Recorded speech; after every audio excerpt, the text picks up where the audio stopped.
A'udzubillahiminasyaitonirrajim. Bismillahirrahmanirrahim. Eh, Assalamualaikum warahmatullahi wabarakatuh. Waalaikumsalam warahmatullahi wabarakatuh. Selamat malam, salam sejahtera, Om Swastiastu, Namo Buddhaya, salam kebajikan, Rahayu. Bapak Ibu sekalian, ini pertemuan kedua. Marilah kita buka dengan berdoa menurut agama dan kepercayaan kita masing-masing. Berdoa mulai.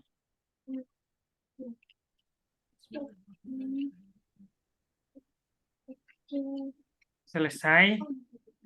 Hari ini seperti yang saya sudah share di grup peserta tentang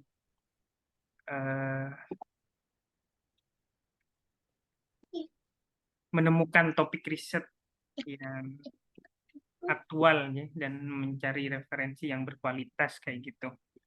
Jadi nanti akan banyak hal yang akan disampaikan oleh narasumber beliau, Mas Zezen, dari artikel dan lain-lain. Tanpa panjang lebar, saya persilahkan kepada Mas Zezen. Itu dan tempat saya persilahkan. Monggo. Baik, terima kasih. Assalamualaikum warahmatullahi wabarakatuh. Waalaikumsalam warahmatullahi wabarakatuh. Alhamdulillahirrahmanirrahim. Wassalatu wassalamu ala asrofil anbiya'i wal mursalin wa ala alihi wa sahbihi ajma'in, amma ba'du. Yang saya hormati dari Direktur PS Pusat Studi Riset Kalimantan ya, masalah sih. APSK, nah, ya. APSK, lalu Mas Naufal dan Bapak Ibu sekalian peserta pelatihan pada malam hari ini. Alhamdulillah pada malam hari ini kita berjumpa lagi ya, karena kemarin kita setting 2 hari karena ya biar jadi nggak selama 1 bulan penuh, kita seminggu tapi kita lebih efektifkan aja kan gitu. Nah, adapun nanti kan masih ada jeda 1 minggu untuk kita bisa melakukan hal lain. Nah, bagaimana kemarin kita materi sharing sudah membahas tentang mengenai struktur artikel dan juga motivasi dalam menulis. Ini sebenarnya masih materi secara umum ya, ini belum kita masuk teknis.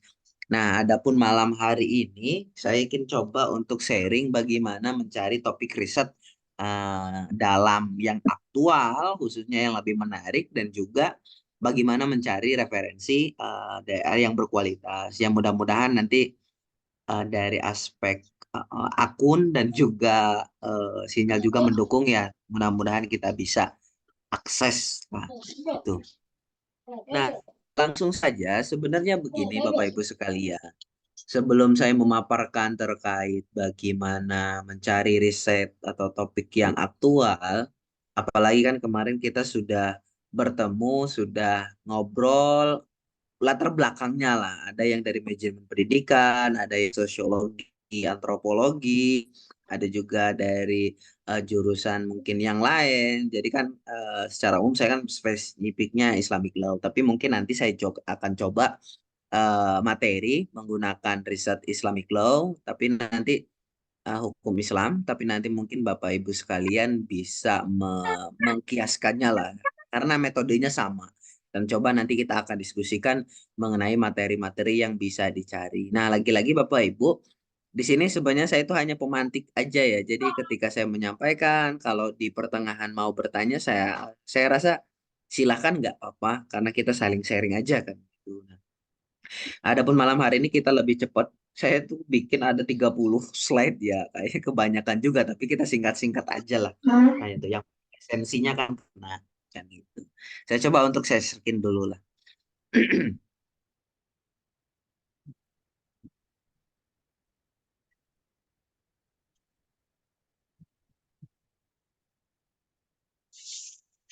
Oke, pertama yang saya ingin sharing adalah menemukan topik riset yang aktual. Nah, ini menjadi penting Bapak Ibu sekalian, karena apa? Memang dalam sebuah, ya kemarin saya sudah menjelaskan bahwasanya perbedaan buku dan artikel itu kan berbeda. buku itu masih bisa digunakan untuk beberapa tahun kan gitu. Dengan misal pendidikan agama Islam, ya materinya seperti itu aja kan gitu. Misal metode penelitian hukum, metode penelitian pendidikan, metode penelitian sosial, tentu secara umum buku itu akan sama dari waktu ke waktu karena itu sebagai landasan atau teori yang kita digunakan. Tetapi ketika membahas tentang artikel yang tentunya itu adalah berangkat dari permasalahan, maka terkadang akan sulit mencari apa nilai kebaruannya, apa memang signifikansi atau pentingnya sih distingsi perbedaan dengan naskah penelitian yang sudah orang lain lakukan. Ini ya menjadi hal yang perlu kita cari kan gitu. Jadi makanya menemukan topik riset aktual ini riset tapi aktual dalam arti yang kekinian kan gitu. Jadi misal kalau kita melihat beberapa permasalahan, kalau kita menulis artikel dan mengklaim bahwasanya penelitian ini adalah penelitian baru dan belum diteliti orang-orang lain, tentunya kita harus punya dasar kan gitu. Dan karena itu nggak mungkin, penelitian itu pasti akan sudah ada dilakukan orang-orang lain. Misal saat itu saya meneliti tentang social distancing, misal. Meskipun masih minim orang yang meneliti tentang tersebut, tapi sudah ada yang duluan, entah itu lewat opini, entah itu lewat mungkin artikel media sosial, dan lain-lain. Itu memang sudah ada yang membahas. Nah, kita tinggal merubahnya. Dan bagaimana mencari topik aktualnya? Oh, ternyata seperti ini. Nah, kalau kita misal, ini kan COVID-19 itu kan baru hampir 4 tahun ya, 4 tahun gitu. Nah, kalau kita mengangkat tentang COVID lagi, misal penelitian, itu tentu itu udah bahasa sederhananya kadaluarsa lah, udah nggak menarik lagi kecuali mungkin ada hal yang uh, belum pernah diteliti oleh orang, tapi itu kayaknya tidak mungkin. Pasti orang-orang pasti sudah pernah meneliti tentang itu. Nah, itu kita gitu. Editor ketika mau melihat atau reviewer, orang akan melihat kalau judulnya tentang COVID-19, tentu mereka akan merasa ini idenya itu sudah kadaluarsa. Idenya itu udah lama lah, kasus COVID itu udah lama. Terus ngotot kita kebaruannya apa gitu. Nah, dan akan sulit karena yang dilihat pertama itu kan tema sama judul. Makanya kita coba untuk mencari riset yang lebih aktual lagi. Oke, kita masuk ke slide selanjutnya. Yang pertama adalah pengertian dari riset. Riset itu kan bahasa Indonesia ya, udah yang sudah ditransliterasi ke Indonesia. Nah, pada dasarnya riset itu kan dari bahasa Inggris tentang research gitu kan. Nah, riset itu apa kan?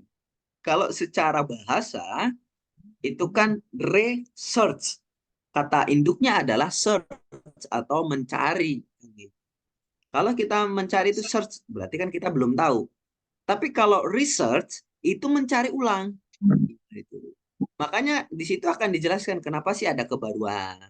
Karena kita itu pada ini adalah mencari ulang kan gitu, bukan menemukan suatu hal yang baru mencari aja, tapi mencari ya ulang karena siapa tahu ada orang lain yang sudah melakukan hal itu. Nah, mengapa ini dilakukan?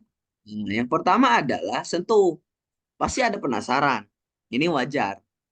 Kayak kemarin, kenapa sawalan dan lain itu satu Idul Fitri kan itu dilakukan di sebelum berbeda 1 minggu dari yang pada umumnya. Ini karena ada rasa satu penasaran.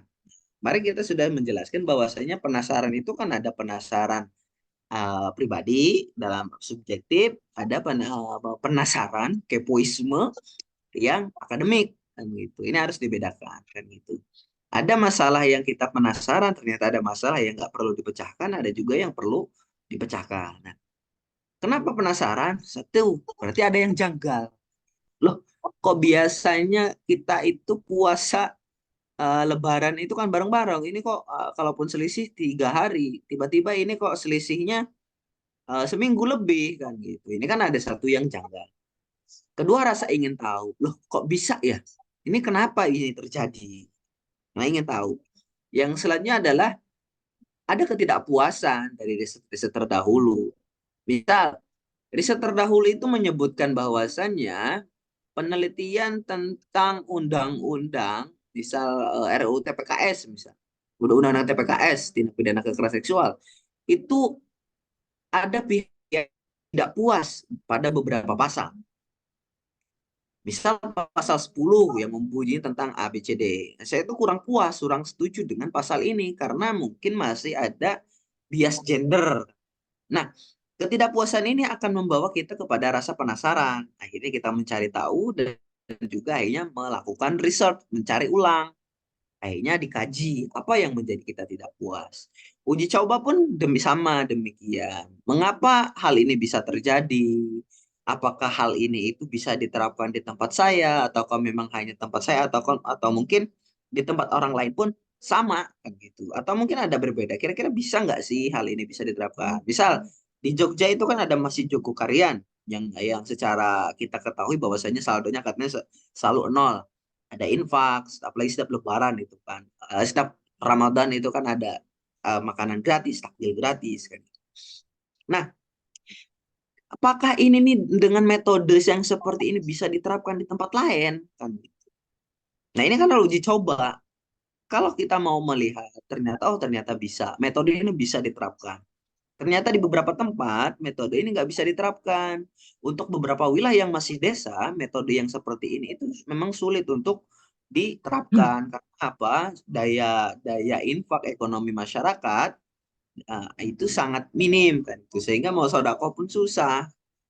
Berbeda dengan di kota Jogokarian yang dimana orang-orangnya memang banyak orang dermawan, sudah memiliki ekonomi yang cukup, akhirnya mereka menginfakkan, sedekahkan harta-hartanya kan gitu. Jelas. Nah, itulah sebenarnya yang pertama kita bisa uji coba. Ternyata metode yang di Jogja itu bisa diterapin di semua tempat, apalagi di blok pedesaan.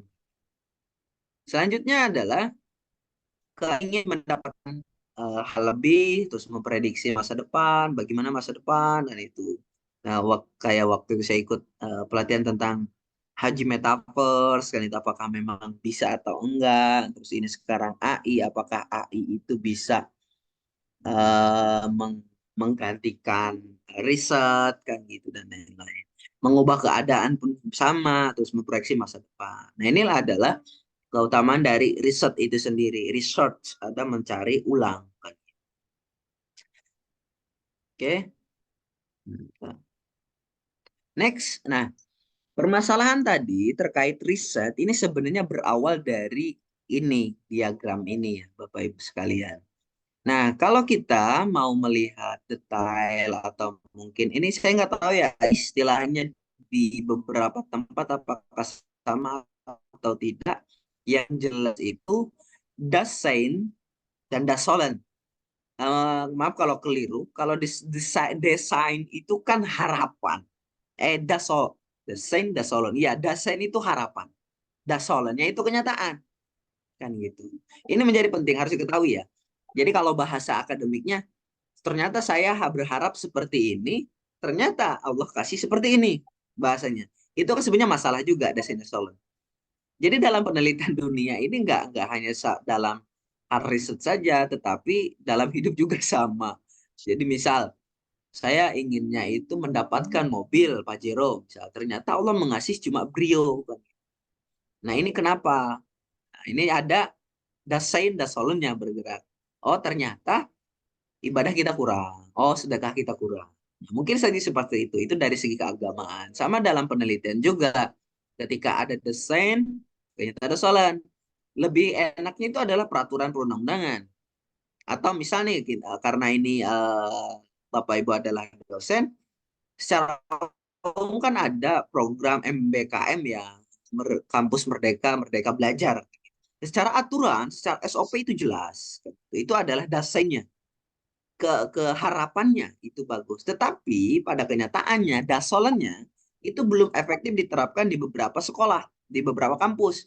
Mungkin yang kampusnya belum bonafit atau mungkin kampusnya yang masih skalanya masih minim, itu menjadi sebuah gap. Ternyata nggak berjalan. gitu. Ada apa? Nah, ini kan penasaran. Ini yang ingin tahu. Nah, itu seperti itu. Atau mungkin hal lain, kenapa apa lagi ya saya contoh, misal manajemen pendidikan gitu. Ini juga terkaitan dengan kampus Merdeka ya. Ya kampus Merdeka ya, karena kan SD SMP juga udah ada Merdeka gitu, Merdeka Belajar. Nah, secara aturan, secara pedoman dari Kemendikbud atau Direktorat GTK atau apa dan lain-lain, itu kan memang mengarahkan untuk sesuai aturan ini.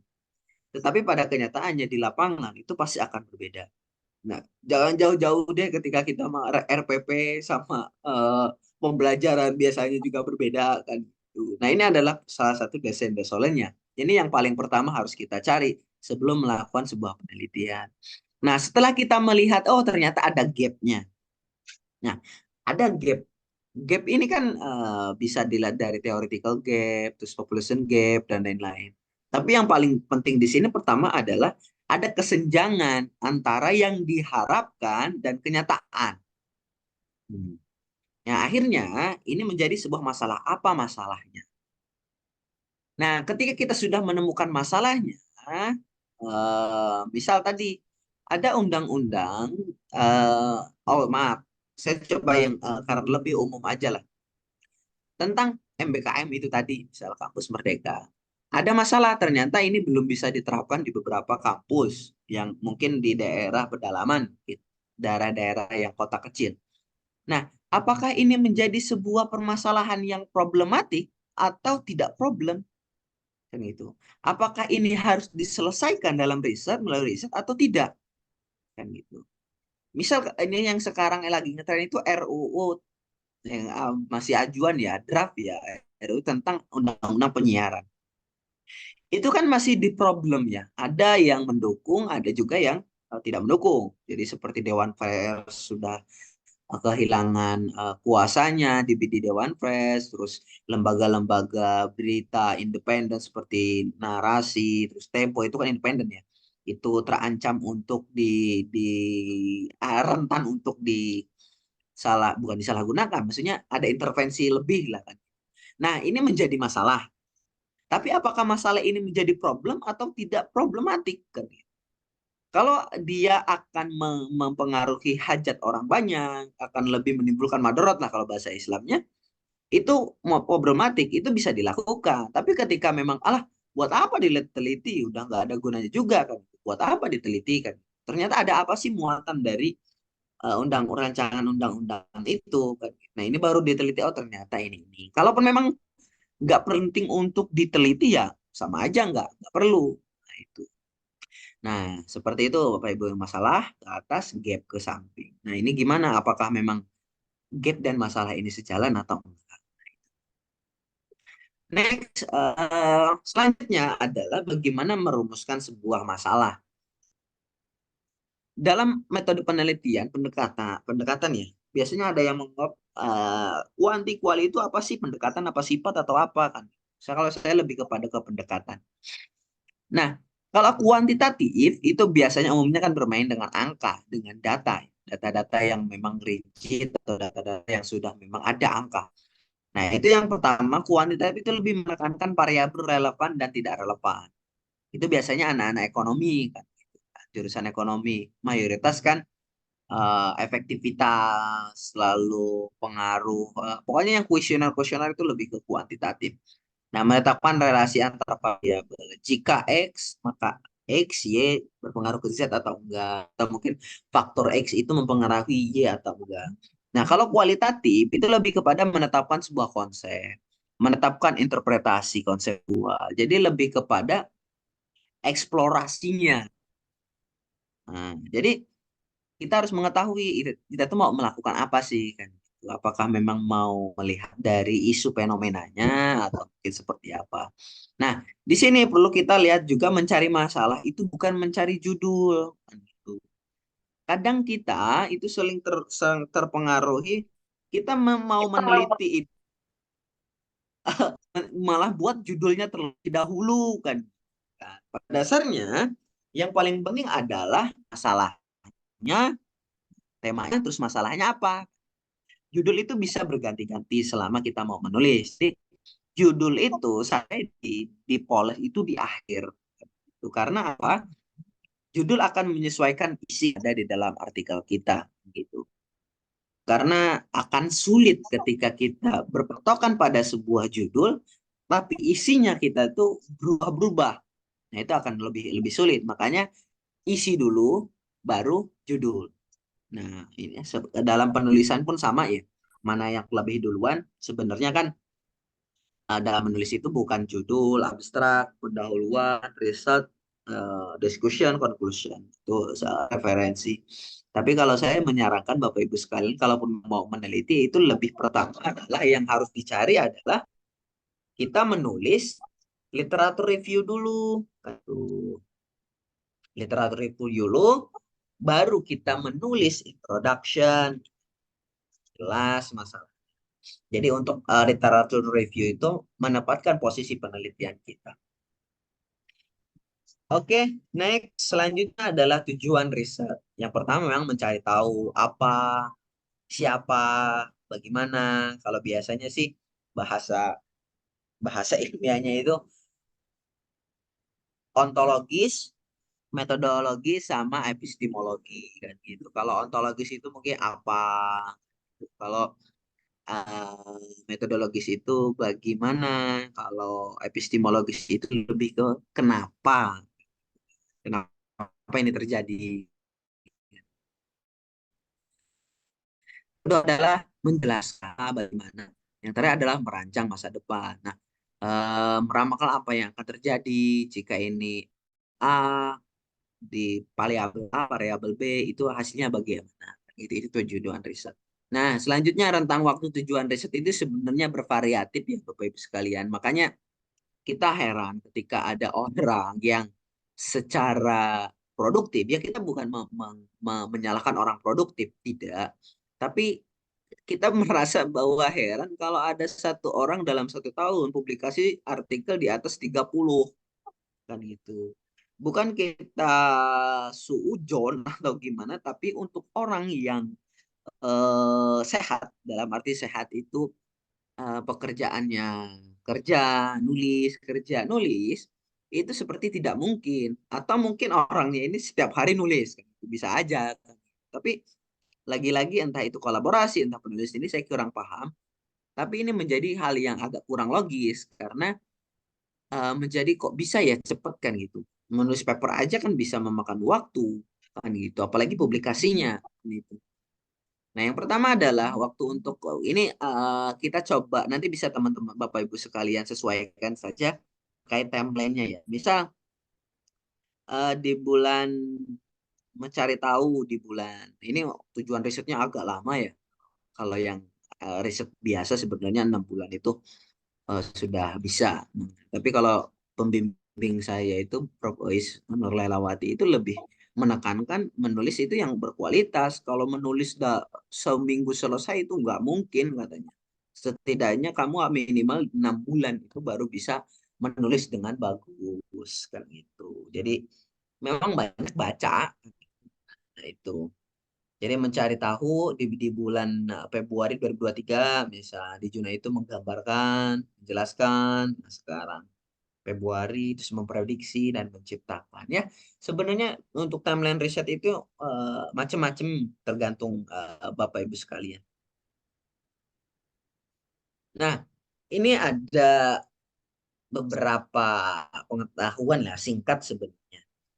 Dalam metode kualitatif itu lebih kepada rasa ingin tahu, curiosity kan, itu open mind, non generalisasi, idiosyncratic, personal, lebih kepada kepoismenya. Jadi saya rasa ingin tahunya.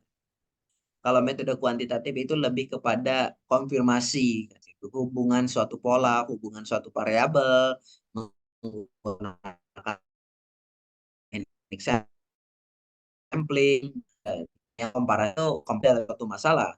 Manajemen pendidikan itu yang bagus itu menurut Profesor A seperti ini. Nah, sedangkan untuk menurut Profesor B seperti itu. Nah, tentu ini kan kita harus coba untuk membandingkannya. Bandingkannya apa persamaannya, apa perbedaannya, baru kita coba simpulkan apa yang terbaik gitu. Jadi bukan hanya menyajikan uh, perbedaan, persamaan doang kan itu.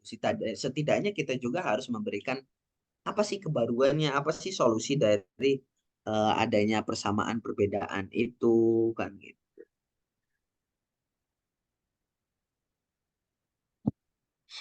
Nah, next selanjutnya tips dan triknya ya. Nah, untuk mau menulis, kita coba untuk satu sebelum kita menulis itu yang paling penting adalah kenali minat. Karena kita tidak bisa, misal Mas kemarin Renaldi kalau tidak salah, itu kan manajemen pendidikan. Tentu kalau mau pindah kepada mungkin pendidik masih dalam rumpun pendidikan, oke, it's okay.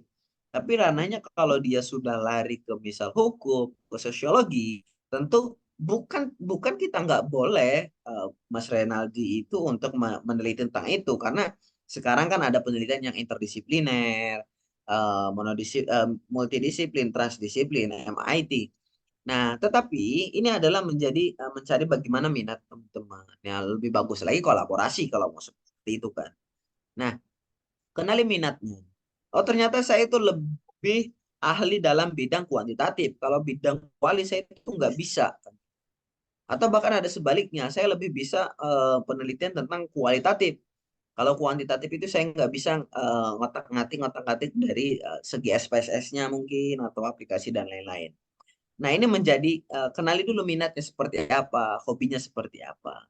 Nah, kedua, jadikan sebagai objek material. Nah, oh, ternyata minat saya itu tentang ini ya. Oh, ternyata minat saya itu membahas tentang ini kan. Oke. Nah, yang selanjutnya adalah cari titik temu hobi dengan bidang keilmuan Anda kan gitu. Nah, saya hobinya misal, saya itu hobi meneliti itu bertemu dengan orang lain. Yang orang yang ekstrovert, nah misal. Ya, coba kaitkan dengan keilmuan kita. Oh, ternyata saya mau penelitian kualitatif aja lah. Kan. Saya senang bersosial. Berbeda dengan orang yang mungkin introvert. Jadi nggak mau komunikasi dengan orang lain. Itu bisa menggunakan studi pustaka, misal. Kalau kuantitatif itu kan masih kaitannya masih meminta data ke orang-orang. Oh, ya udahlah. Saya malas ketemu orang-orang ribet. Akhirnya saya pustaka saja. Kan. Nah, itu cari titik temu antara hobi dan minat riset.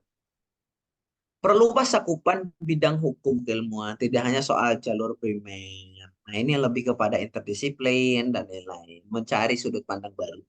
Luaskan objek formilnya. Kan gitu. Apa saja sih objek material, objek formil nanti akan kita bahas.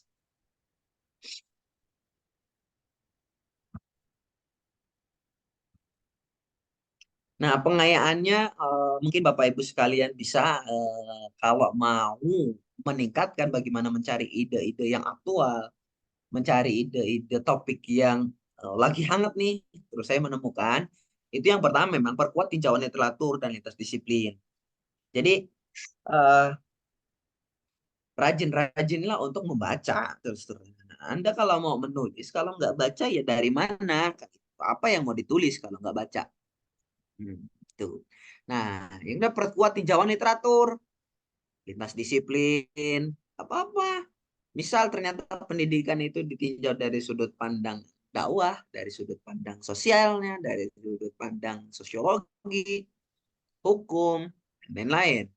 Ya nggak apa-apa, asalkan temanya itu sama, kita cek dari berbagai sudut pandang. Nah, itu makanya kita juga harus membaca. Biasanya sih kalau mau menulis artikel itu saya baca hampir 10-20 artikel baru saya bisa membuat sebuah literatur review yang itu jumlahnya mungkin hanya satu paragraf, dua paragraf kayak gitu. Saya membaca sampai 20 paper. Nah, yang kedua petakan tren riset terkini. Apalagi ini ya yang paling yang urgent karena penelitian itu kan ada yang isu kontemporer, ada yang lama, ada yang memang sudah kadaluarsa. Jadi ini trennya tentang apa? Jadi kalau sudah nggak tren, nggak menarik ya buat apa? Misal kemarin ada tren child free gitu, atau nggak punya anak. Nah, itu menjadi bagus, akhirnya banyak orang yang meneliti. Tapi sekarang ketika literatur tren itu sudah banyak yang meneliti dan ada orang yang mau meneliti, itu kan agak butuh effort untuk mencari kebaruan dari apa yang ingin kita tuliskan gitu. Selanjutnya adalah diskusikan dengan ahli. Ya, Bapak Ibu mungkin yang di sini masih jadi dosen, mungkin bisa konsultasi dengan atasan, dengan mentor mungkin, atau mungkin sudah ada profesor, nah seperti ya, bisalah komunikasi, konsultasi. Mengikuti seminar, workshop, konferensi, gunakan pendekatan interdisipliner, tulis tantangan kontemporer, coba cari hal-hal yang kontemporer. Oke,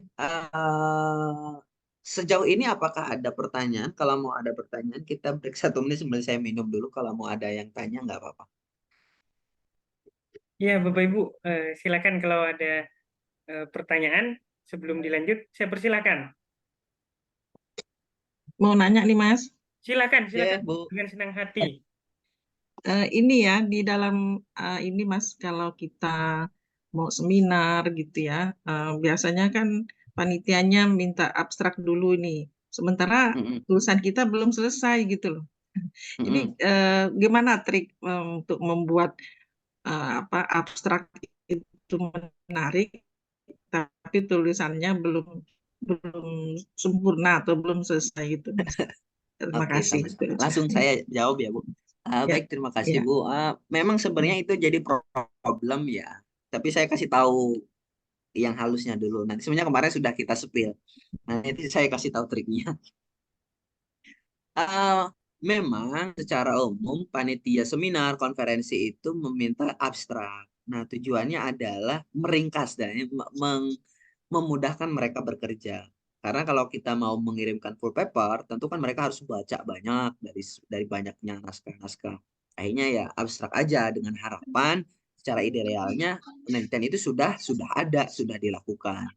Tapi beberapa hal lain ternyata ada kondisi lain yang dimana ada muncul konferensi, tapi kita belum punya naskah, belum selesai. Nah, dan itu saya sudah berapa kali ya saya kayak gitu ya, Bu ya. Saya pernah melakukan hal itu kan gitu. Jadi saya belum punya naskah, tetapi saya sudah punya abstrak. Nah, tapi lagi-lagi untuk merangkai sebuah abstrak itu kita harus menguasai materinya yang akan kita tulis misal.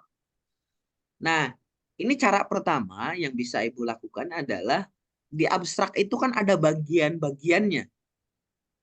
Nah, di kalimat pertama, cobalah untuk menulis tujuan. Penelitian ini bertujuan untuk apa? Nah, di kalimat kedua itu jelasin masalahnya. Singkat aja, masalahnya apa, terus jelaskan. Nah, kalau 2 kalimat atau 3 kalimat ini sudah clear, tujuannya jelas, ada masalahnya jelas, dan itu masalah itu memang urgent untuk diteliti, sudah oke. Okay.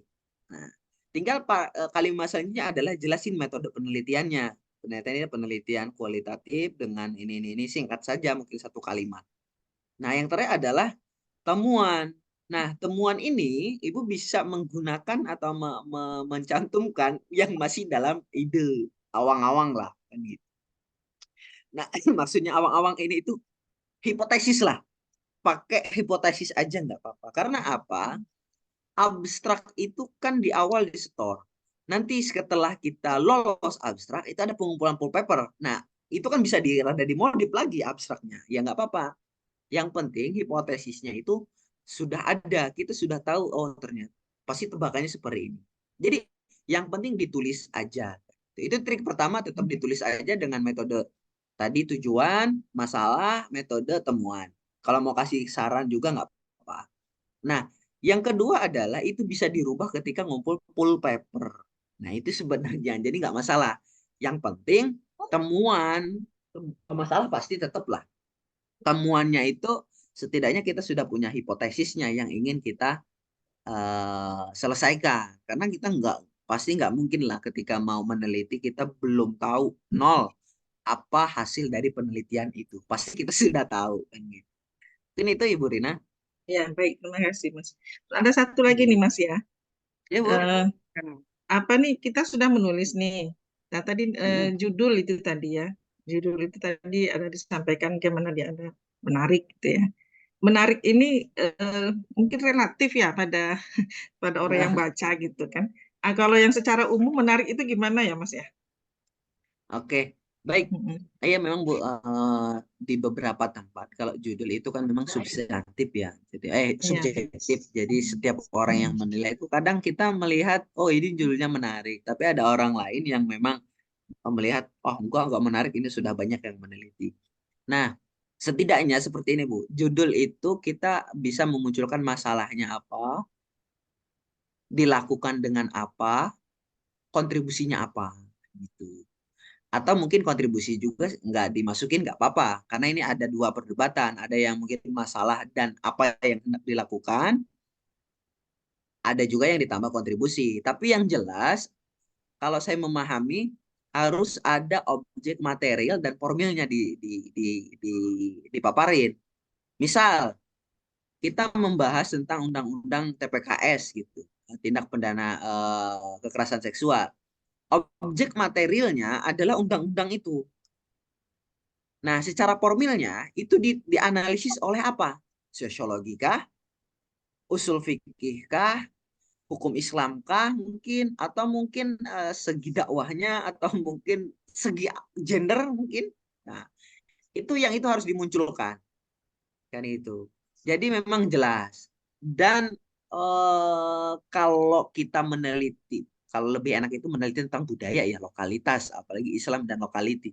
Itu kan lebih banyak menarik. Tapi kalau skop-skop pendidikan memang banyak sih yang menarik. Asal kita bisa meracik redaksi judul aja. Tapi yang paling paling paling penting adalah kalau dari saya sendiri ada objek material dan objek formilnya. Dalam artian Hmm. ada masalahnya, terus ada apa yang hendak kita lakuin. Kalau mau ditambah kontribusi nggak apa. Kalau misal judul yang ada kontribusinya itu pengaruh A terhadap A dalam bla bla bla meningkatkan karakter strategik. Nah, itu sebenarnya itu sudah ada kontribusinya, tapi judulnya itu masih terlalu umum. Jadi bisa diotak-atik lagi. Makanya kita fokus aja mengerjakan temanya, topiknya apa, selesai nanti judul itu bisa menyesuaikan. Kalau di beberapa Jogja itu, mazhab Jogja kalau menulis artikel itu dia masih menggunakan titik dua, Bu. Jadi misal pendidikan Islam di Indonesia. Jadi antara pendidikan Islam di Indonesia, titik dua, tantangan dan harapan pasca pandemi COVID-19. Nah, rata-rata kan Itu seperti anak itu. Ada juga anak judul tuh ya Mas ya, apa maksudnya? lebih lebih ke anak judul lagi kan gitu. Hmm. Nah, ada juga yang seperti itu kan ya. Sebenarnya ini selera saja sih, mau pakai Hmm. metode yang panjang langsung pengaruh A terhadap B atau mungkin pakai yang tadi titik dua pakai subjudul nggak apa-apa, itu lebih ke style style aja sih. Mungkin itu saja Bu. Ya, untuk judul ini Mas ada batasan nggak? Apa aturan gitu? Harus maksimal berapa kata gitu ya? Kalau abstrak kan biasanya rata-ratanya 250 kata gitu ya. Kalau Mm-mm. judul ada nggak aturannya ya?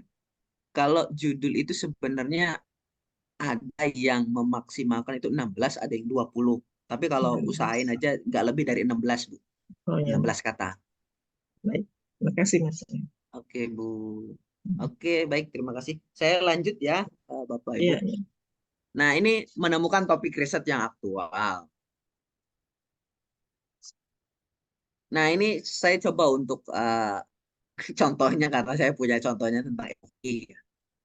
Nah, dan itu kan banyak kan gitu. Ini adalah objek-objek yang bisa keteliti dalam penelitian. Mungkin dari pendidikan pun pendidikan, misalnya ada pendidikan anak usia dini, pendidikan sekolah dasar, menengah atas. Nah, kalau dalam ilmu fikih itu kan ada terbagi ibadah dan muamalah. Nah, ibadah ini ada yang ma'doh, gairu ma'doh, tapi yang lebih luas adalah muamalah. Muamalah ini ada yang berkaitan dengan ahwalus saksiyah, ada yang ijtimaiyah, ada yang istishadiyah gitu. Tinggal mau nyari yang mana. Nah, kalau mau ahwalus saksiyah itu berarti kan munakahat waris.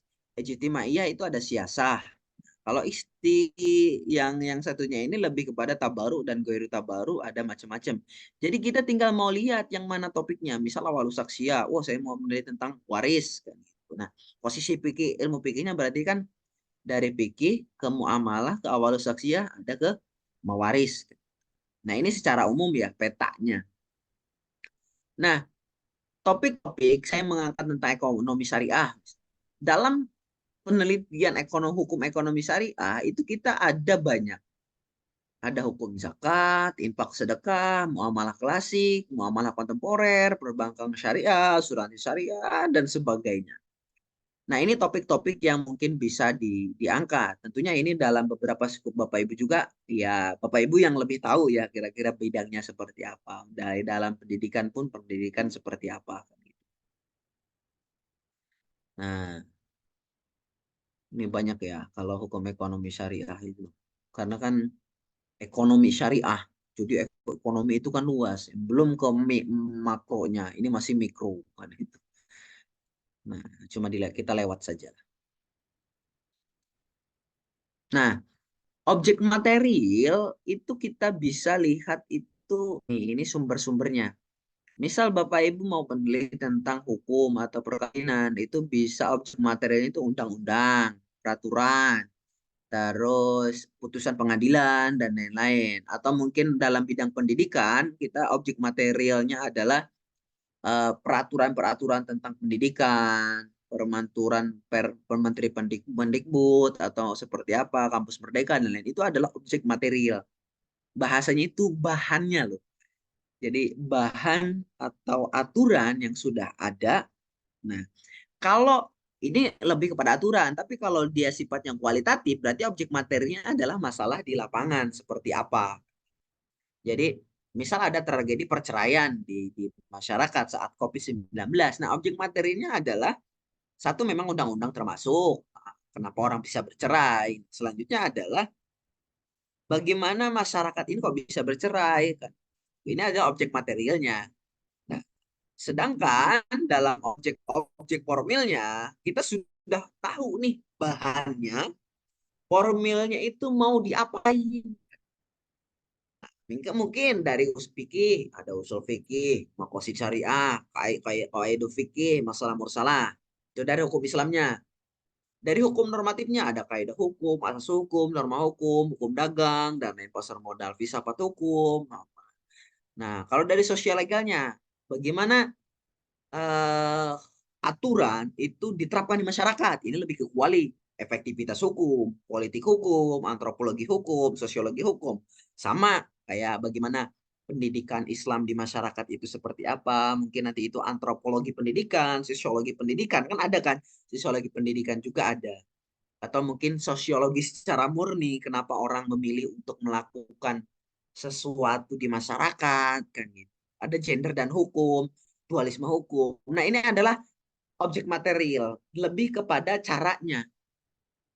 Kalau sederhananya kita loh Bapak Ibu sekalian, itu tadi saya contohnya kangkung lagi. Kangkung itu adalah objek materialnya, bahannya. Nah, sedangkan objek formilnya itu mau ditumis, mau disayur, oseng, atau mungkin hal-hal yang lain. Nah, itu ada objek formilnya. Jadi caranya, tujuannya itu mau diapain kan gitu. Nah, ini sebenarnya teori untuk mendekati yang bisa kita buat. Misal contoh pendidikan Islam. Oke, pendidikan Islam itu luas kan itu. Kita mau melihat pendidikan Islam berarti kan merujuk kepada salah satunya Al-Qur'an. Bagaimana pendidikan Islam basisnya Al-Qur'an itu diterapkan di masyarakat? Nah, apakah berjalan atau enggak di masyarakat? Kenapa ada kemarin ada penelitian siapa ya? Kalau saya disertasi, saya coba ingat-ingat yang di mana disertasinya Kajur S3 UIN Sunan Kalijaga, Studi Islam Pak Ahmad Rafiq kalau tidak salah. Itu beliau itu kan studi Quran. Beliau meneliti bagaimana orang yang di masyarakat itu mengimplementasikan nilai-nilai Al-Quran, sedangkan di masyarakat desa itu nggak ada yang ahli Al-Quran, bahasanya cuma baca ngaji biasa kan gitu. Nah, itu lari kepada sosiologi, apa ya bahasanya, sosiologi lah. Nah, sosiologi Quran apa-apa, saya kurang paham. Ya, lari. Tapi kan itu kan bagaimana, atau living Quran. Bagaimana Quran itu menjadi eh, hidup di masyarakat. Ada juga living hadis. Living hadis itu lebih kepada bagaimana masyarakat mengimplementasikan hadis-hadis yang berlaku, khususnya hadis tentang inilah tentang muamalah dan lain-lain.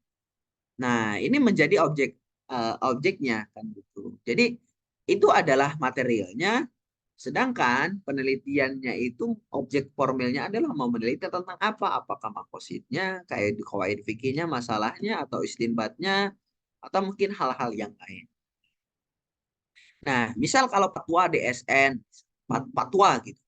Fatwa itu kan kita mau meneliti tentang fatwa. Fatwa MUI itu kan secara objek itu adalah material.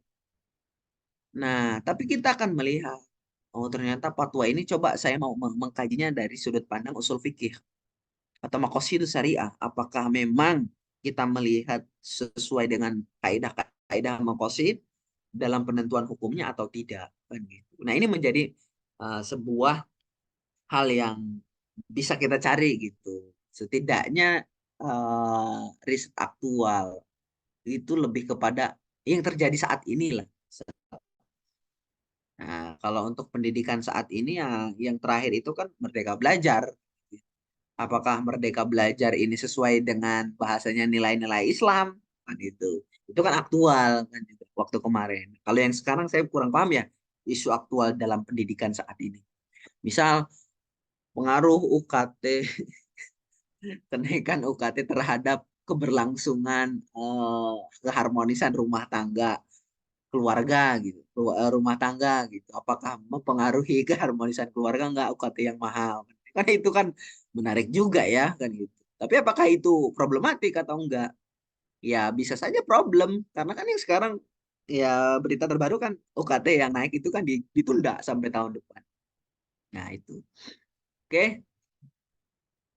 Untuk riset dan topik sudah selesai. Secara umum sudah selesai lah. Ini pas jam 8 nanti kita akan mencari referensi itu setengah jam lah kita nanti sharing biar sebelum jam 9 kita sudah selesai. Mungkin jika ada pertanyaan disilakan. Silakan Bapak Ibu.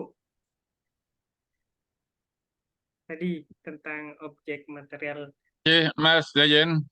Silakan Pak Mulyanto. Monggo, monggo. Jadi saya cuma sekilas catatan penting yang tadi telah sampaikan itu memetakan tren riset terkini ya. Kadang-kadang kita perlu objek, artinya cakupannya ya, nanti bisa variabelnya, nanti bisa alat analisisnya. Yang terpenting kan sebenarnya nanti gap atau kesenjangannya dengan berbagai macam variasi ya. Fenomena gap, riset gap, macam-macam lah. Nah itu sebenarnya kan diperlukan waktu lama kalau serius. Tapi kan pertanyaannya gini, trik-trik agar waktu dekat itu bisa mendapatkan banyak hal sehingga untuk membuat tulisan tidak menunggu 1 bulan, hanya sekitar itu dulu, tapi ini ya nggak usah sampai satu bulan, tapi perlu waktu ya 1 minggu sudah agak lumayan lah. Nanti ini kan perlu trik atau kiat-kiat lah, mungkin inilah artinya kiat-kiatnya itu bisa kami mintakan lah gitu. Ya terima kasih. Jadi, baik, terima kasih Pak. Untuk sebenarnya kan kalau mau kita mau mencari riset aktual, terus bagaimana kebaruan, mencari gap dan lain-lain, itu sebenarnya saya mau mengasih 2 trik ya. Tapi secara detailnya nanti saya kirim di grup lah, ke Mas Novel nanti biar di teman-teman share. Sejauh yang saya lakukan Bapak, yang pertama adalah memang yang paling males itu kita itu menentukan gap sama novelty. Nah, karena apa? Kita harus baca naskah banyak. Memang benar. Jadi saya triknya ini seperti ini. Sebenarnya ini sesuai dengan satu nanti korelasinya adalah di materi ketiga dan materi habis ini, materi ketiga dan materi hari keempat. Sebenarnya ini saling berkorelasi. Nah, tapi ada tipsnya untuk ya singkat saja untuk saat ini. Itu lebih kepada satu, ketika kita mau menulis topik sudah tahu, itu cari kata kunci. Kata kuncinya tentang apa? Kita objek materialnya mau tentang apa? Misal fatwa MUI, misal. Nah, fatwa MUI itu kita cari tentang apa? Fatwa MUI, terus mungkin ada kajian tentang apa yang terakhir COVID lah biar yang enak. Fatwa MUI tentang COVID misal. Berarti kan kata kuncinya ada dua, fatwa dan COVID. Nah, kita coba dicari di mesin pencari database lah. Nanti setelah ini ada trik-triknya.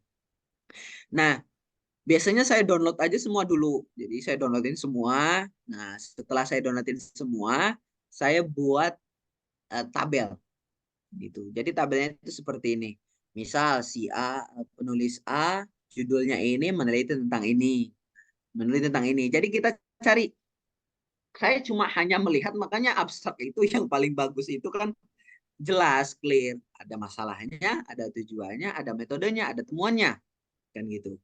Jadi si pembaca itu lebih mudah. Seperti kita kan nggak mungkin baca naskah itu untuk mencari gap penelitian itu sampai semua dibaca, kan nggak mungkin. Nah, kita bisa lihat di abstrak. Jadi sudah mewakili. Jadi kita cuma klik sekali, oh ternyata penelitian tentang ini. Oke, ternyata orang ini, bapak ini meneliti tentang ini, hasilnya ini, temuannya ini. Nah, itu udah tahu. Tinggal nanti dikelompokkan, disortir. Nah, itu sebenarnya kalau 2 hari itu rada ngoyo sambil santai sudah bisa Pak. Hari pertama itu kita ambil referensi, hari kedua itu kita coba untuk memetakan referensi penelitian relevan. Nah, ada yang kedua, itu tapi ini lebih agak sulit, Pak, karena ini pertimbangannya itu agak sulitnya itu karena berkaitan dengan database. Kalau sekarang itu kan ada tren Systematic Literature Review, SLR, menggunakan NVivo, terus makan apa lagi ya, saya itu lupa. Ya banyak hal itulah menggunakan alat-alat. Jadi memang saya pernah mencoba itu, saya misal download mencari satu tema di Scopus itu. Nah, tema tentang fatwa misal. Nah, kita ambil cari fatwa, di-download CSV-nya, ada filenya, lalu dimasukkan ke aplikasi. Dan jelas itu kayak ini yang belum dipetakan, ini yang sudah, yang sudah, yang sudah. Nah, itu sebenarnya cepat. Cuman kan kalau kita juga harus perlu detail, belajar lagi kan. Tapi yang saya sarankan kalaupun memang mau nyantai, mending pakai metode pertama aja, Pak. Nanti saya coba kirim untuk kalau nggak kirim filenya, atau mungkin nanti di pertemuan ketiga itu ada formatnya yang bisa kita gunakan untuk alat bantu ya, bahasanya alat bantu aja. Tapi nanti kita dideskripsikan, tetap dideskripsikan. Sekian. Terima kasih Mas Yen. Pak, siap. Ada lagi Bapak Ibu, silakan.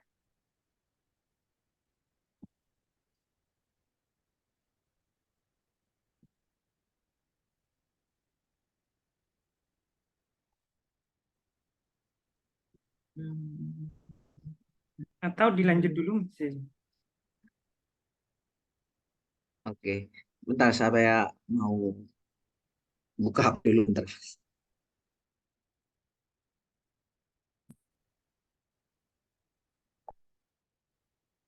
Oke, yang selanjutnya adalah berkaitan dengan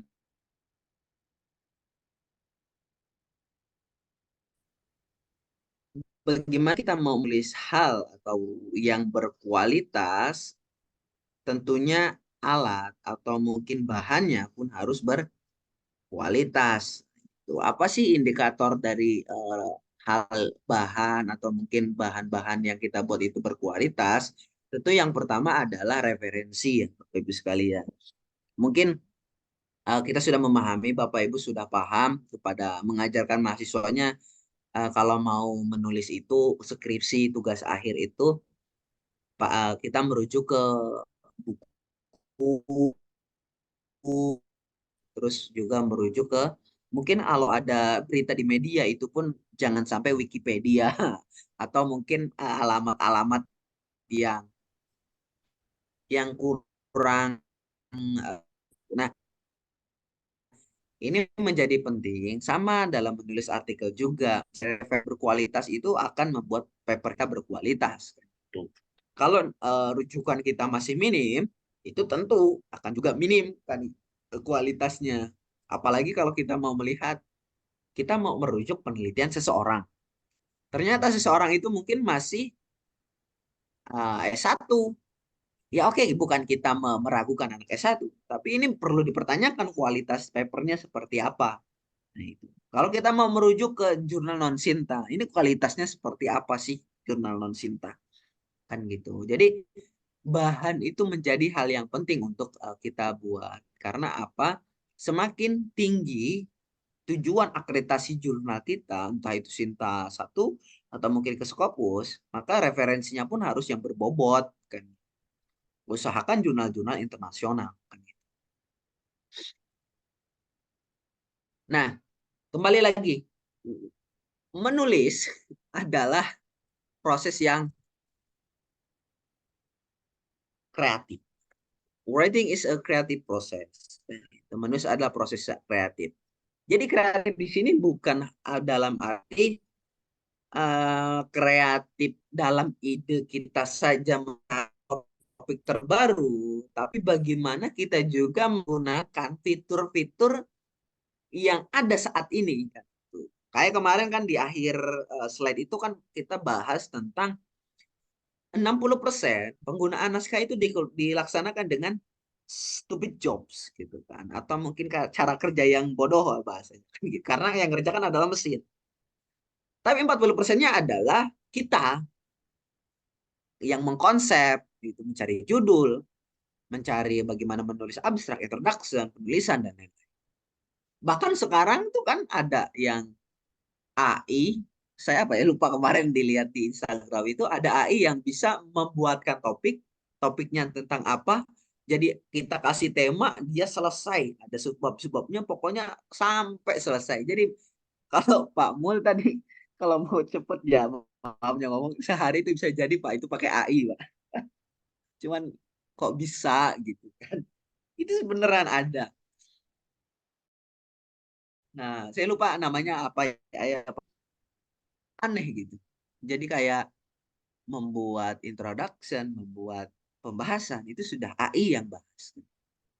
Jadi berarti itu kan ya memang satu kreatif karena memanfaatkan kecerdasan teknologi, tapi di sisi lain ada aspek yang nggak membuat kita kreatif. Nah, yang pertama adalah kreativitas. Tentu kreativitas itu kita mencari topik, bagaimana topik yang aktual, kita harus setidaknya itu peka terhadap masalah. Kalau kita tahu bahasanya objek materialnya harus seperti A, dasen itu harapannya, ternyata pada kenyataannya itu nggak sesuai. Nah, itu kan proses berpikir yang kreatif. Oh, ternyata kok bisa ya, ini nggak sesuai harapan, ini nggak sesuai kenyataan, nggak sesuai dengan aturan. Itu adalah suatu proses yang kreatif. Itu pertama hal tentang menulis. Yang kedua adalah experience, pengalaman, Bapak Ibu sekalian. Pastilah dalam menulis artikel itu pengalaman penting kan. Bapak Ibu sekalian mungkin yang karirnya dari dosen itu sudah hampir 5 tahun lebih, sudah beraktivitas di dunia kepenulisan, pasti akan lebih paham. Nah itu kan bahasanya kalau orang 2 tahun sudah bergelut secara intens dengan bidangnya, itu kan sudah dianggap sebagai ahli bahasanya ya, expert kan. Nah sama dalam menulis juga. Ketika pengalamannya dilakukan dengan berturut-turut, maka lama-kelamaan itu akan menjadi expert. Dan itu butuh pengalaman. Nah, lagi-lagi, kenapa ini penting, Bapak Ibu sekalian? Publikasi itu kan modelnya jejak digital. Jadi kita nggak bisa mempublikasikannya secara cepat kan. Jadi besok saya mau terbit artikel, ya bisa aja kan. Tapi kan ini lagi-lagi, mana pengalamannya? Mana prosesnya?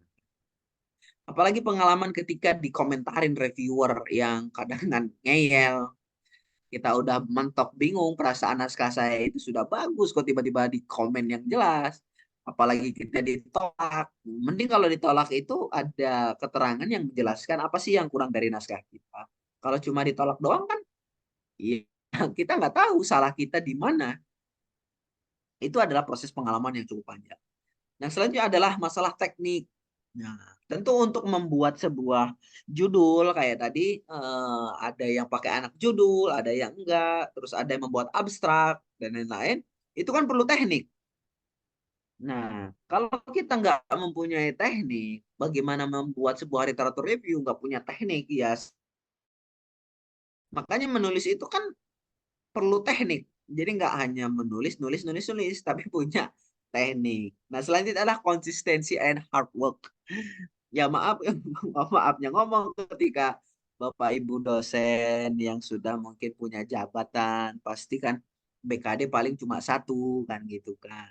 Kalau lama-lama itu kan udah, jangankan Bapak Ibu yang dosen lah, misal mahasiswa yang jarang nulis aja ketika saya pribadi ya, saya awal tahun ini baru satu sih nulis ya. Belum nulis lagi terus terang. Nah, ketika saya mau menulis lagi, entah mereview tulisan orang, perbaiki tulisan orang, saya itu merasa kembali ke nol. Makanya dalam menulis itu harus ada konsistensi. Jadi usahakan ritmenya itu terlalu merawat api-api kecerdasan, api-api kreativitas kita.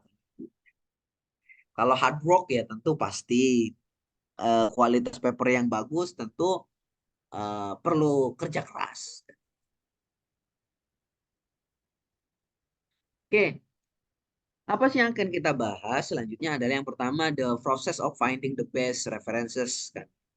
Nah, terus yang selanjutnya adalah sebenarnya ini yang paling penting ya Bapak Ibu sekalian. Ini bukan hanya reviewer reader aja tapi editor juga. What a reviewer in good journal wants to see. Apa sih yang ingin dilihat di reviewer jurnal yang berkualitas, di reviewer di jurnal yang berkualitas. Itu yang pertama ada novelty Bapak Ibu sekalian. Karena jelas yang paling dilihat pertama adalah kebaruannya. Kalau nggak ada kebaruannya sudah banyak peneliti, nah, itu pasti nolak. Kayak kemarin saya ya coba nawarin naskah ke editor Scopus gitu, Encipnya. Mas, ini naskah kita kira-kira layak nggak kan gitu, untuk diterbitkan di jurnal sampean. Ternyata jawabannya ya terserah sampean, maksudnya baca dulu, kalaupun memang layak ya kita lanjutkan, kalaupun memang nggak layak nggak apa-apa ditolak. Ternyata dijawab gini, maaf Mas, ternyata naskah yang sampean itu sudah ada yang meneliti di jurnal kita. Jadi kita skip dulu kan gitu. Nah, kalau novelty kayak bahasanya novelty-nya nggak ada. Jangankan dia mau melihat bagaimana tema, isi yang akan kita tulis, sedangkan mau melihat substansi itu aja udah males karena judulnya itu sudah banyak orang yang meneliti, sudah pernah ada yang ngelakuin. Nah itu sebenarnya. Nah yang selanjutnya adalah good structure, struktur yang bagus, terus rich discussion yang banyak dalam arti rich discussion ini biasanya di diskusi ya. Jadi ada diskusi itu dalam penelitian, pendahuluannya banyak, resultnya banyak, diskusinya sedikit, dan nggak ada referensinya. Nah itu yang saya paling jengkel ya, sebab saya nggak ya kurang aware gitu. Ya kalau mau didiskusi itu cobalah untuk dialogkan dengan penelitian-penelitian yang lain agar jelas gitu apa yang ingin kita lakukan, apa yang mungkin Bapak Ibu bisa didialogkan. Misal kemarin kita contohnya adalah kenapa sih masyarakat itu misal masyarakat Jogokarian itu aktif mengsedekahkan hartanya untuk kemakmuran masjid kan gitu. Itu kan mengapa? Nah, ternyata masyarakat di sana itu ekonominya sudah kecukupan, kan? Tapi menurut penelitian dari Albert, misalnya, ternyata masyarakat di desa itu sebenarnya memiliki kepekaan untuk bersedekah, tetapi jumlahnya itu sangat terbatas karena mereka masih memikirkan kondisi keuangan mereka. Nah, itu kan menjadi sebuah dialogis. Jadi temuan kita itu didialogkan dengan penelitian orang lain sehingga jelas, clear kan. Nah, easy to read ini Bapak Ibu yang sekalian, yang saya wanti-wanti kepada Bapak Ibu sekalian. Easy to read, easy. Baik itu bahasa Indonesia atau dalam bahasa Inggris, yang penting mudah dibaca. Yang pertama adalah kalau kita menulis itu jangan egois. Kenapa saya bilang egois kan gitu? Kadang ada orang yang menulis itu dalam satu paragraf titiknya cuma satu. Nah, Itu yang sering dilakuin oleh beberapa kolega atau mungkin teman-teman yang lain. Jadi jelas. Yang pertama adalah dalam satu kalimat itu SPOK-nya jelas, subjek, predikat, objeknya, keterangannya ada lah. Jelas. Jadi nggak bulat-bulat. Yang kedua adalah bagaimana tanda baca itu bisa kita gunakan. Kalau sekiranya koma ya koma. Sekiranya titik ya titik. Itu digunakan. Yang terakhir, kalimat itu kan diakhiri dengan titik. Jadi titiknya itu jangan panjang-panjang. Makanya ketika kita selesai menulis, cobalah untuk baca sendiri. Misal kita mengapa nggak bacanya. Misal kadang kan kita membaca artikel itu kan nggak ada buku ya. Saya mau baca. Jadi pas kita sudah ngap-ngapan ya itu usahain tanda titik gitu. Jangan koma kan gitu. Jadi dalam satu paragraf itu bisa 4 kalimat, 5 kalimat. Jadi bukan dalam satu paragraf itu satu kalimat. Jadi permainan titik koma itu perlu penting ya digunakan. Tuh, kayak easy to read, bisa dibaca dan enggak bulat lah bahasa Jawa. Oke, ini kita mulai bagaimana mencari artikel atau referensi yang bagus ya. Mungkin ini mudah-mudahan teman-teman sekalian yang di depan, yang masih muda lah khususnya yang bisa menggunakan form ini, ya mudah-mudahan bisa digunakan. Yang pertama adalah bagi menaklukkan pencarian literatur. Dalam menentukan pencarian literatur ada systematic literature search. Jadi pencarian literatur yang sistematik kan gitu. Ini lebih kayak ke rumus Excel ya bahasanya. Tapi nggak serumit itu sih. Lebih kepada tadi proses kreatif, proses teknik, dan juga pengalaman. Nah, systematic literature searching. Nah, apa itu SLS? Nah, SLS adalah pencarian literatur yang sistematis, adalah pencarian literatur yang dibuat pada secara terstruktur dan terencana. Jadi terencana, terstruktur, dan terencana. Ini menuntut pertimbangan yang cermat dari istilah pencarian, memiliki database, pemilihan database, pemilihan metode pencarian, dan mengharuskan untuk merenungkan hasil pencarian ya, yang diperoleh selama proses tersebut. Dan itu intinya adalah kita mencari referensi yang sistematis. Nah, mempersiapkan SLS term. Ini penting. Yang pertama adalah ABC. Itu istilah pencarian istilah, mencari sinonim, menetapkan query pencarian. Nah, ketika kita sudah punya judul, misal, saya akan mengangkat tema judul tentang fatwa MUI tentang COVID-19. Tentang COVID-19 dan di masyarakat. Nah, misal kita mau mengangkat tentang fatwa. Fatwa itu istilahnya ada istilah lain enggak dalam istilah fatwa? Kita petakan dulu. Kita pilih dari satu judul itu, pilih dulu kata kunci. Nanti hasilnya sebenarnya ada di tokohnya di bawah. Tentukan judulnya, kata kuncinya apa, terus kita mencari sinonimnya apa, menetapkan query pencairan. Nah, memahami persoalan, kita harus paham ya. Memahami persoalan itu setengah dari jawaban. Nah, itu ya yang kita ketahui. Nah, memahami kata kunci itu adalah kunci. Kata kunci adalah kata yang penting, biasanya kata benda atau frasa benda yang digunakan sebagai istilah pencarian dalam katalog atau database online. Mereka dapat muncul dalam judul, abstrak, keyword, atau teks catatan dalam konten. Kata kunci seperti namanya kunci menjadi kunci dalam pencarian. Kenapa keyword itu penting? Nah, karena kegagalan memahami kata kunci berdampak pada kegagalan memahami jangkauan pencarian yang kita yang menjadi sangat sempit atau terlalu luas.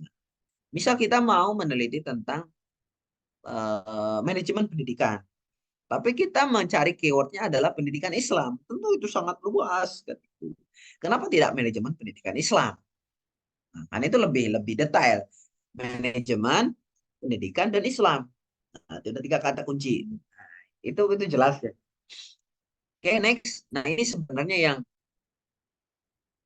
perlu kita bedah dari judul Bapak Ibu sekalian. Makanya nanti di pertemuan ketiga sekalian, sebelum masuk ke pertemuan selanjutnya ke bab pembahasan, saya mau mencoba mungkin 1-2 orang Bapak Ibu sekalian untuk, atau mungkin nanti ada judul yang sudah punya judul, kita akan coba untuk bagaimana mencari menggunakan SLS ini. Nah, misal ini ada contoh, ada 2 judul ya, ada 2 topik. A Study of Communication in Gender and Culture. Nah, sebuah studi tentang komunikasi dalam gender dan kebudayaan dan. Nah, dalam judul ini ada 3 kata kunci. Apa saja? 1, komunikasi. Yang kedua adalah gender. Yang ketiga adalah culture. Oke, udah jelas kan gitu. Nah, judul yang kedua adalah A Study of Plant Genetic and Breeding. Studi tentang genetik tumbuhan dan breeding itu saya lupa apa artinya. Nah, kata kuncinya adalah plant genetic dan breeding. Plant genetic dan breeding. Nah, kita sudah tahu itu kata kuncinya. Ada kelas paham. Oke. Nah, kita sudah tahu judulnya apa. Nah, itu yang pertama kita pahami dulu, yang kita simpan. Nah, ini adalah Optator boolean kalau nggak salah ya, saya itu lupa. Nah, ini sebenarnya agak perlu pelan-pelan belajarnya terus terang. Nah, kita mengidentifikasi kata kunci. Misal kita mau meneliti tentang bagaimana video games membuat anak-anak terjerat kekerasan. Waduh, kenapa kok bisa terkekerasan? Nah, apalagi main FF, ML, terus apalagi PUBG itu kan ada kekerasan ya, kayak tembak-tembakan, terus dan lain-lain. Itu bisa ternyata video game yang seperti itu bisa membuat anak ketularan kekerasan. Nah, oke. Dari judul itu kita punya 3 kata kunci. Video games, children atau anak-anak, violent, kekerasan. Nah, coba kita masuk kepada video game. Apa sih sinonim dari video game itu? Kalau nggak ada ya udah berarti video games. Nah, yang kedua adalah children. Children itu kan anak-anak ya. Jadi sinonim dari anak-anak itu apa? Ada children, adolescent, ada teenager. Oke. Yang terakhir ada violence, kekerasan. Istilah lain dari kekerasan itu apa? Dalam kata bahasa Inggris ya.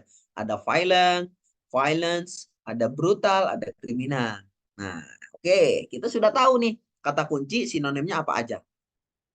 Nah, konsep pertama adalah dalam pencarian ada video game and children or, karena ini or teenager and, dan violence and criminal. Nah, ini sebenarnya agak perlu belajar lagi ya terkait ya ini, jadi pelan-pelan. Nah, maksudnya itu ini kayak seperti kita mau mencari referensi yang korelasinya video game, children, dan violence itu ada semua dalam satu artikel. Jadi, saya translatekan redaksinya ya. Bahasa manusianya lah. Ini kan bahasa komputer. Carikan saya sebuah naskah yang memiliki kriteria sebagaimana berikut. Jadi video game, ada kata video gamenya dan ada kata children atau kata adolescent atau kata teenager dan ada kata violence atau violence, ada kriminal. Nah, kalau agak kurang nanti kita coba belajar untuk ngetiknya. Jadi ini nanti di akhir lah kita coba untuk mencari praktek. Oke, ini sama ya, ada lesson or yang jadi kita next saja. Nah, kalau kita sudah menentukan tadi kata kuncinya, triknya, nah baru kita di mana sih kita mencari referensi? Nah, dari Bapak Ibu, kita mau biasanya nyari referensi di mana aja nih, sampai saya minum. Ya, Bapak Ibu boleh bersuara atau bisa di kolom chat juga bisa, silakan. Di mana kita sih biasanya mencari referensi kan gitu. Oh, Pak Mul ini di Scopus Dimension. Oh, mantap ini. Udah berkualitas pasti papernya. Terus ada lagi. Secara umum pasti mencarinya itu kan Google Scholar. Mungkin ada juga yang di Publish and Paris. Terus ada juga yang ya Scopus itu pasti wajib itu bahasanya kan gitu. Dimension atau DOAJ atau mungkin hal-hal yang lain. Nah, itu memang benar. Nah, tentunya untuk mencari eh, referensi di database, wow, malah banyak nih. Dari Pak Muli, Pak Mulyanto Scopus Dimension ada ProQuiz, guys, Masya Allah. Nah, tentunya dari misal yang sudah disebutkan Pak Mul itu ada Scopus, Dimension, ProQuiz, itu kan mereka punya cara masing-masing. Makanya saya bilang, di mana bumi dipijak, di sana langit dijunjung. Kalau kita mau mencari referensi di Scopus, berarti kita harus nuruti prosedur di Scopus. Kalau kita mau nyari di Dimension, itu harus kita mengikuti prosedur di Dimension. Kalau mencari referensi di Scopus, itu kan kalau Pak Muli itu kayaknya UNM ya, Pak. Kalau tadi Saya Universitas 11 UNM Maret itu kayaknya, di oh UNS karena UNS ya kebetulan Pak. UNS kan sudah banyak langganan ya, artinya langganan berbagai Bener, jurnal UNS sudah masuk. langganan. Bener, UNS sudah langganan itu kampus gede. Nah, kalau kita nggak punya langganan bisa akses download dokumen di Scopus nggak Pak? Ya sebenarnya itu kan tetap bermitra atau artinya bermitra itu nanti bolehannya itu seperti apa kemudian dicarikan kemudian ya nanti dikirim ya nanti artinya kan artinya ada larangan keras bahwa istilahnya dosen-dosen yang sudah diberi username password disebarkan Hah? ke perguruan tinggi lain itu kan Mahasiswa misalnya. kemarin Oh, ya kalau yang sekarang ini terdaftar di S2, S3 itu boleh, artinya boleh meminta mm-mm, username, password untuk akses berbagai macam jurnal yang dilanggar oleh UNS. mm-mm. Wah, enak kalau gitu. Ya bener-bener. Kalau kita nggak punya langganan akun yang langganan itu kan kita nggak bisa ya download dokumen di Scopus gitu. Dan lagi-lagi kadang saya pernah lihat di Shopee kalau nggak salah itu kalau mau langganan username itu bayar berapa gitu ya, ratusan ribu kalau nggak salah. Tapi saya belum pernah sih. Tapi ada teman yang cerita saya mau langganan Scopus itu akses dokumen itu sampai ratusan ribu katanya untuk satu akun. Nggak tahu itu selama berapa bulan apa berapa gitu. Nah memang itu memang benar. Tentu untuk mencari referensi di database itu kan punya punya triknya masing-masing ya kan gitu. Jadi di Scopus pun kalaupun memang kita nggak biasa, nggak tahu, ya pasti bingung kan gitu. Apalagi yang belum pernah. Nah itu tentunya kita ada protokolnya. Oke, kita coba untuk next. Nah, database itu, nah ini Bapak Ibu sekalian, walaupun memang ada yang masih keliru ya, maafnya ngomong, kita memahami bahwa database adalah kumpulan catatan artikel jurnal. Jadi jurnal-jurnal itu kan nanti terindeks tuh, jadi di itu indeksasi itu merupakan database-nya. Misal artikel itu ditulis oleh autor, penulis, jurnal itu tempat publikasinya, database itu kumpulan dari publikasi-publikasi. Kalau vendor itu lebih kepada yang punya database-nya, library itu kayak vendor, juga kamu adalah orang yang mencari referensi. Nah, itu ya, jadi database itu merupakan tempat untuk mencari, ya pasar lah bahasanya kan gitu. Jadi ada orang yang banyak yang jualan di situ, kita bisa akses nggak pasar di situ. Nah, ini untuk banyak ya database untuk pencarian naskah itu. Kadang kan, misal kita nyari di Scopus, ternyata di Gestor juga ada. Kita nyari di Scopus, ternyata di Google Scholar juga ada. Tapi ya kita tinggal mau lihat lagi mau nyarinya di mana. Ada Science Direct, Scopus, DOAJ, Word Science, Elsevier, atau mungkin Clarivate, Web of Science, gitu kan. Jadi macam-macam. Nah, ini sebenarnya terakhir. Kita akan coba tadi untuk menulis kata kunci ya. Mungkin Pak Mul juga sudah berpengalaman lah di bidang ini, tapi mungkin ada beberapa kawan yang lain masih kurang, belum belum belum mencoba ya. Saya coba untuk berdiskusi dengan semua Bapak Ibu sekalian. Oke, Bapak Ibu sekalian, ada yang berkenan untuk misal ngasih judul gitu, mau tentang apa gitu? Ya, monggo Bapak Ibu. Nah, ini mumpung udah dibuka wordnya, silakan yang punya judul, Bapak Ibu. Yang punya judul nggak apa-apa, kita diskusi aja biar enak. Nah, ini nanti dipericit Bapak Ibu juga. Kalau saya itu cenderung ke ini Mas Yayan. Jadi pengen Mm-mm. mengembangkan ke konsep inclusive growth, inclusive development gitu ya. Nah, kemudian Mm-mm. tinggal nanti mencari ya kontak-kontaknya apakah apakah istilahnya nasional, apakah provinsi, kabupaten kota, terapannya di Indonesia ya.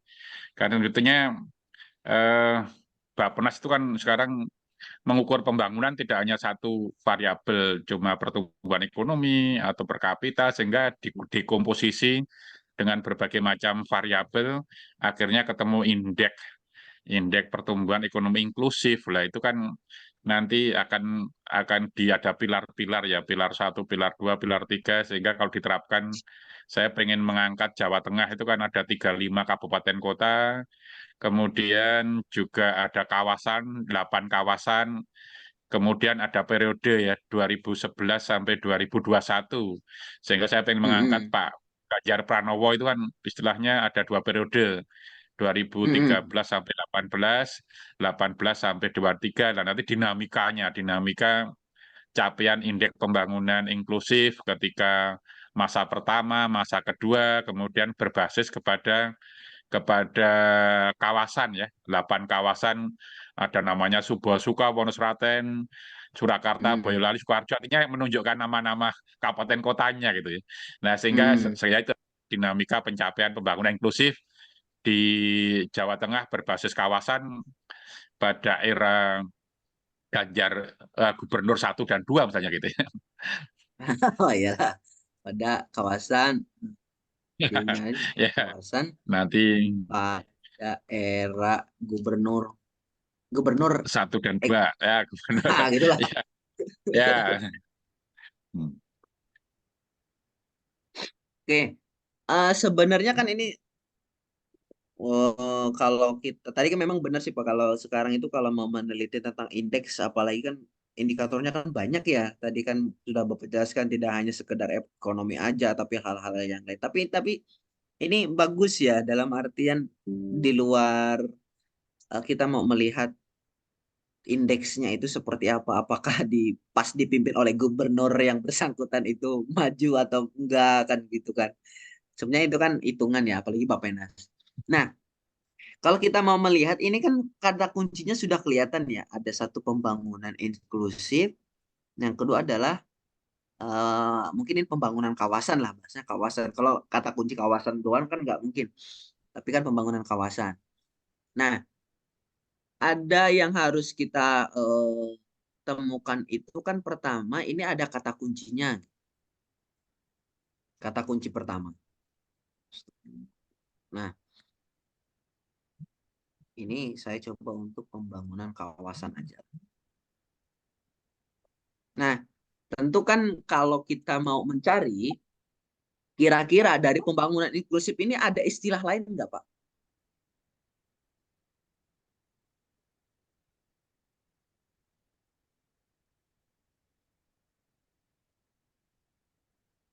Kalau yang di internasional jurnal ya kebanyakan kan tadi inclusive growth, inclusive development gitu ya.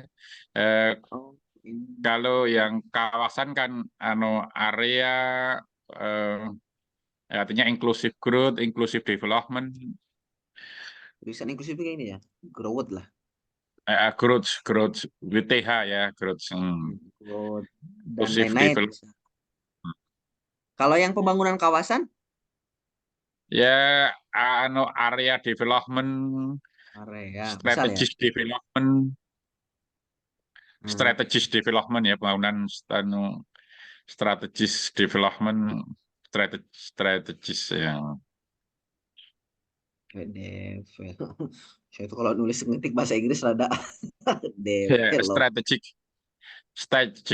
strategic area development, tidak pakai S mungkin ya. Oh, Strategic pakai R tuh. Strategic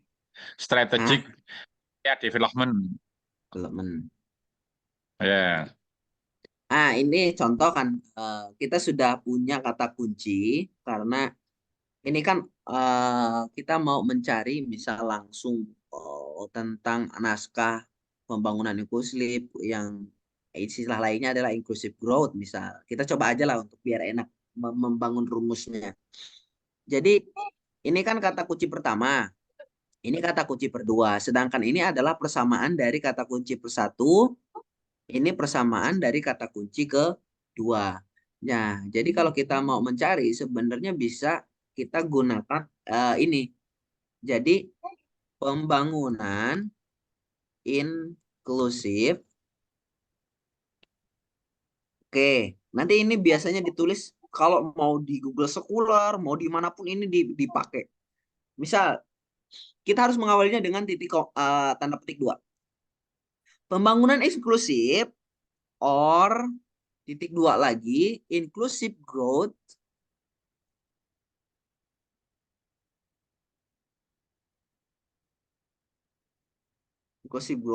dah dan nah bahasanya itu pembangunan inklusif atau inclusive growth dan pembangunan kawasan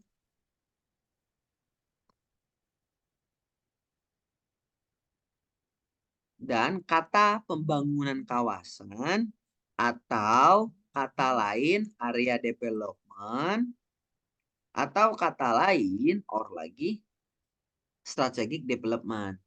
Nah, ini sebenarnya rumusnya itu seperti ini ya. Jadi kalau kita mau mencari, ini biasanya orang-orang sistematik literatur review yang sering menggunakan bagaimana kita mau mencari literatur. Tapi bisa juga, ini secara langsung. Tapi bisa juga Bapak Ibu sekalian, langsung aja pembangunan inklusif aja diambil satu naskah, bisa.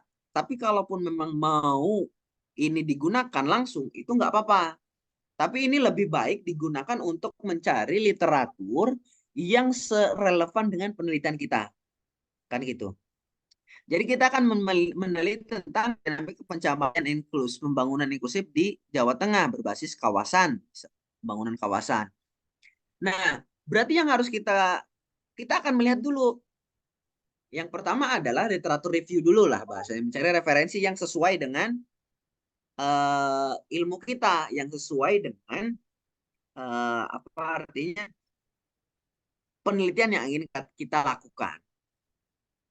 Oleh karena itu, kita buat pakai rumus seperti ini. Karena kalau kita pakai gunakan satu kata kunci pembangunan inklusif, misal, itu akan banyak penelitian-penelitian yang muncul.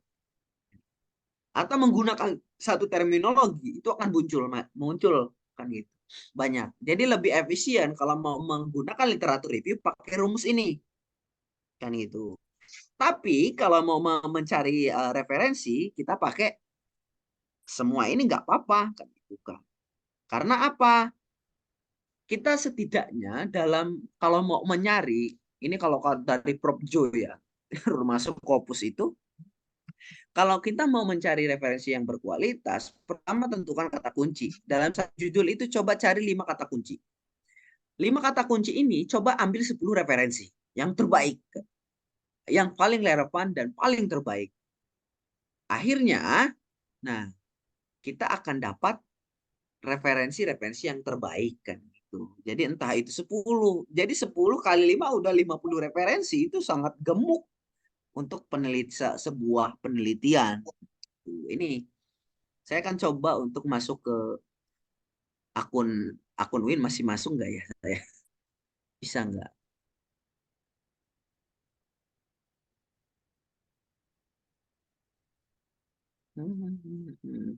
Nah, ini sebenarnya trik aja ya Bapak Ibu sekalian. Yang pertama adalah ini rumus, ini rumus mencari penelitian relevan.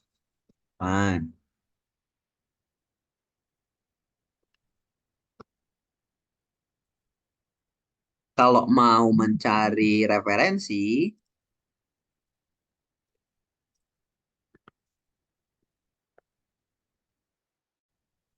dari judul carilah 5 kata kunci.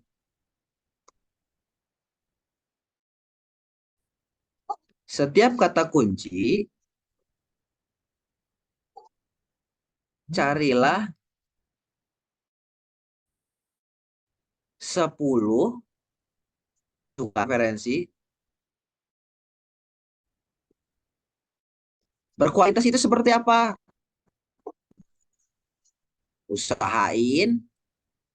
Usahakan dari Scopus Q1. Meskipun nggak semua ya bahasanya, usahain Scopus Q1 bukan itu. Nah, itu selanjutnya kita sambil berjalan. Nah, ini yang menjadi penting ya untuk bisa kita ingat. Jadi tahapannya untuk memulai mencari ide, memulai naskah, saran dari saya pertama tadi kita sudah mengetahui objek materi dan objek formilnya. Yang kedua, kita sudah ada gambaran judul. Yang selanjutnya adalah dari judul itu carilah 5 kata kunci yang mewakili penelitian Anda. Dari 5 kata kunci tersebut, cari 10 referensi yang terbaik dari, kalau bisa Scopus.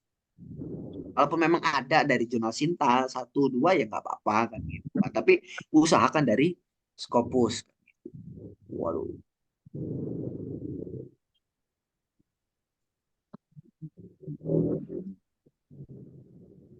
Ntar kita masih coba untuk login dokumen search.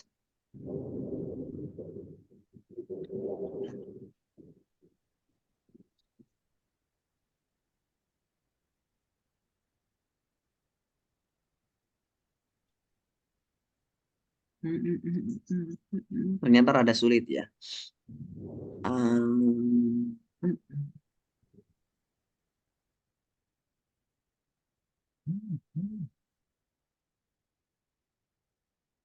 Ya sambil menunggu nantilah kalau misal ini nggak bisa, nanti teman-teman Bapak Ibu sekalian bisa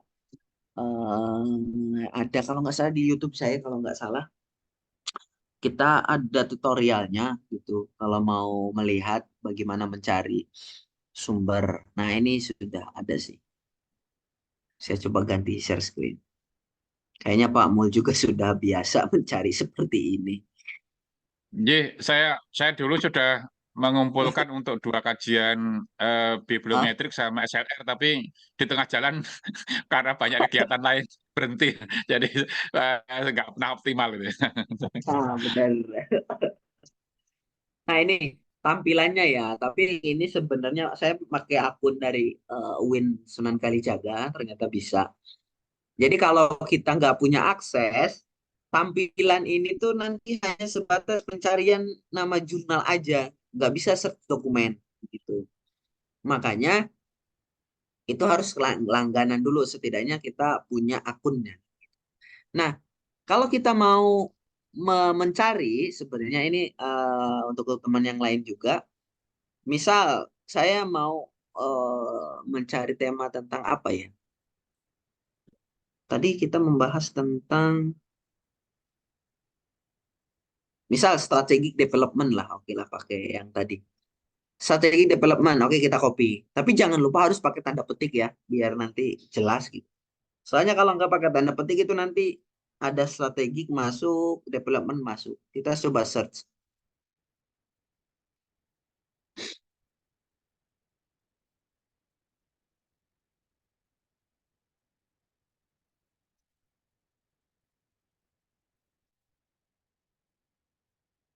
Ya, sinyal.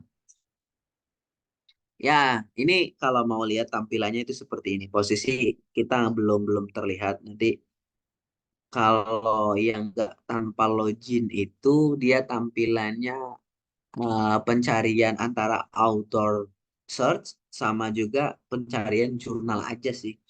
Jadi kita nggak bisa ngecek dokumen-dokumen karena sebenarnya kita tuh bisa download naskah-naskah tersebut itu, tapi ribet. Dalam arti ribet itu kita harus mencari jurnalnya satu-satu. Tapi kalaupun memang pakai database Scopus ini, kita masukkan kata kunci, kita sudah bisa download semuanya. Yang bisa di-download yang open access. Karena memang meskipun kita langganan ke Scopus, tetap aja kan gitu. Kalau aksesnya close access, tetap nggak bisa download. Makanya nanti ada fitur filter-filternya kan gitu. Nah, ini sudah muncul, semoga.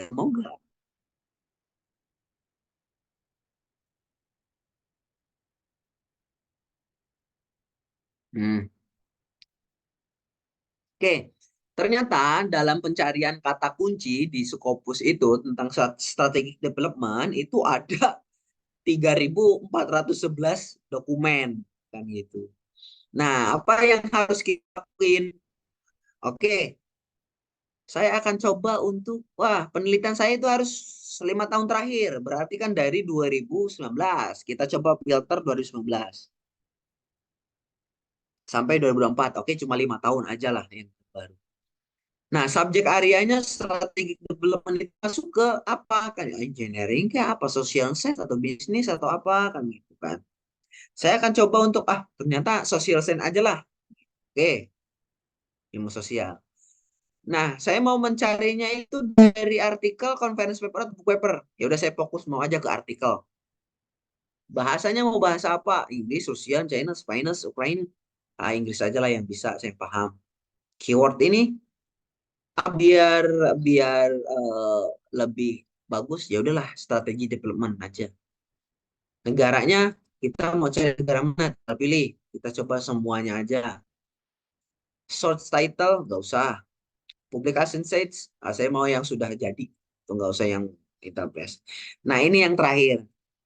Mau open access atau enggak? Tentu kalau kita mau cari ya mau yang gratis ya open access ya. Kita tinggal open access baru klik limit tuh. Tinggal diklik. Nanti dia akan muncul. Ternyata setelah kita filter ada sejumlah dokumen di sini ada berapa? Ternyata sedikit ya. Setelah kita filter, tadi kan ada 3.000 naskah yang masuk. Yang strategic development itu ada 3.000-an naskah. Tapi kita coba cari 5 tahun, cari yang kata kuncinya strategic development, terus kita cari yang open access, ternyata ada 17. Nah, kita cuma butuh 10 misal. Nah, ini ada 2 trik. Yang saran saya yang pertama adalah resortnya diganti. Kalau misal kemarin Bapak mau tentang SEL atau bibliometrik, sebenarnya enak juga. Kita tinggal klik di sini all, tinggal download CSP-nya, export CSP. Nah, ini CSP ini masuk kepada aplikasi apa ya? Lupa sih aplikasinya. Itu ada, jadi itu bagus kok. Tapi kan tetap kita ada analisis. Nah, kita kan tadi kembali lagi, kita hanya butuh 10 naskah yang terbaik. Oke lah, berarti kan kita nyari yang berkualitas. Tentunya saya short aja. Nggak usah yang terbaru lah, kan 5 tahun. Saya coba untuk cari yang lebih, citasinya lebih tinggi. Karena citasi lebih tinggi, tentu jurnalnya pun akan tinggi. Dan tentu itu Scopus Q1. Oh, ini urutannya sudah ada. Kalau memang mau lebih detail lagi, kita bisa lihat abstraknya. Oh, ini ada kata strategic development. Yang ini ada nggak ya? Oh, ada. Kita centang satu. Ada lagi nggak ya yang lain? Pilih lagi sampai 10. Oh, ini nggak ada. Skip. Nah, ternyata ini ada. Oke, selesai. Itu cuma butuh 10. Ini saya contohin 5, 4 aja. Tinggal teman-teman bisa tinggal fitur download. Kan gitu. Apakah Anda ingin memilih 4 dokumen ini untuk download? Gitu kan. Kalau tadinya kan kita milih 10. download aja. Tapi dari keempat ini biasanya nggak semua ke download biasanya. Mungkin hanya berapa persen gitu yang bisa ke download. Nah ini udah terlihat 50% download.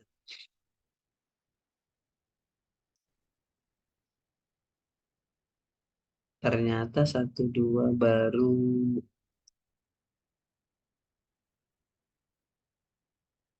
Ternyata yang ke download cuma 2 ya. Ada Earth and Information. Nah, seperti itu sih, sederhana. Nanti kalau teman-teman mau itu nanti bisa dilihat rekaman seperti ini. Tapi lagi-lagi untuk mengakses ini harus punya akunnya yang asli. Tapi sebenarnya ada juga eh, cara hacknya.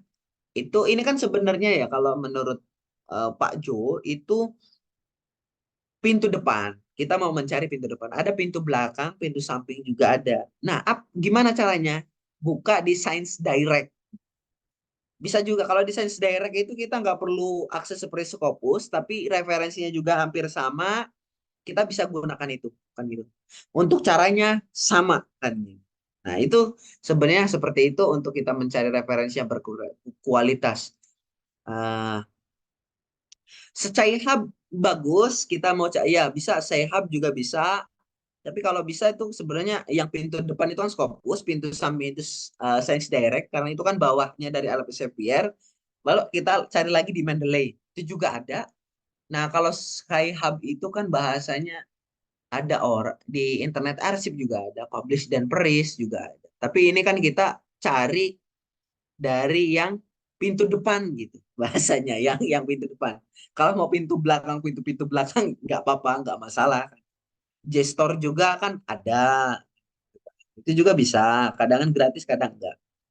Sebenarnya macam-macam. Oke, sepertinya sekian ya Bapak Ibu sekalian. Sebelum mungkin ada sesi tanya jawab lagi, saya ingin coba ada sedikit pengayaan untuk harapan di pertemuan besok gitu. Tapi mungkin saya kasih pengayaan aja dulu ya, karena mungkin nanti biar enak. Dan kalaupun memang ada sesi tanya jawab ya masih cukup ini masih ada 15 menit sampai jam 9. Awalnya saya menyangka dari jam 7 sampai jam 9 saya bisa ngomong nggak ya, kuat nggak ya, ternyata 15 menit lagi ternyata. Oke, untuk pertemuan ketiga, kami berharap dari saya pribadi dan juga dari pihak penyelenggara, ini ada beberapa hal yang harapan kami, Bapak Ibu sekalian, sebagai output, ya setidaknya walaupun nggak jadi satu naskah, Bapak Ibu sekalian sudah punya, kan gitu. Nah, yang pertama adalah silakan Bapak Ibu sekalian cari topik yang sesuai dengan minat riset Anda. Yang kedua, petakan riset terkini, kan gitu. Ini riset terkini tentang apa? Usahakan masalah kontemporer yang saat ini terjadi. Nah, buatlah naskah paper atau naskah yang sudah jadi. Mau buat dari awal boleh, mau yang sudah draft pun boleh, nggak apa-apa, kan gitu.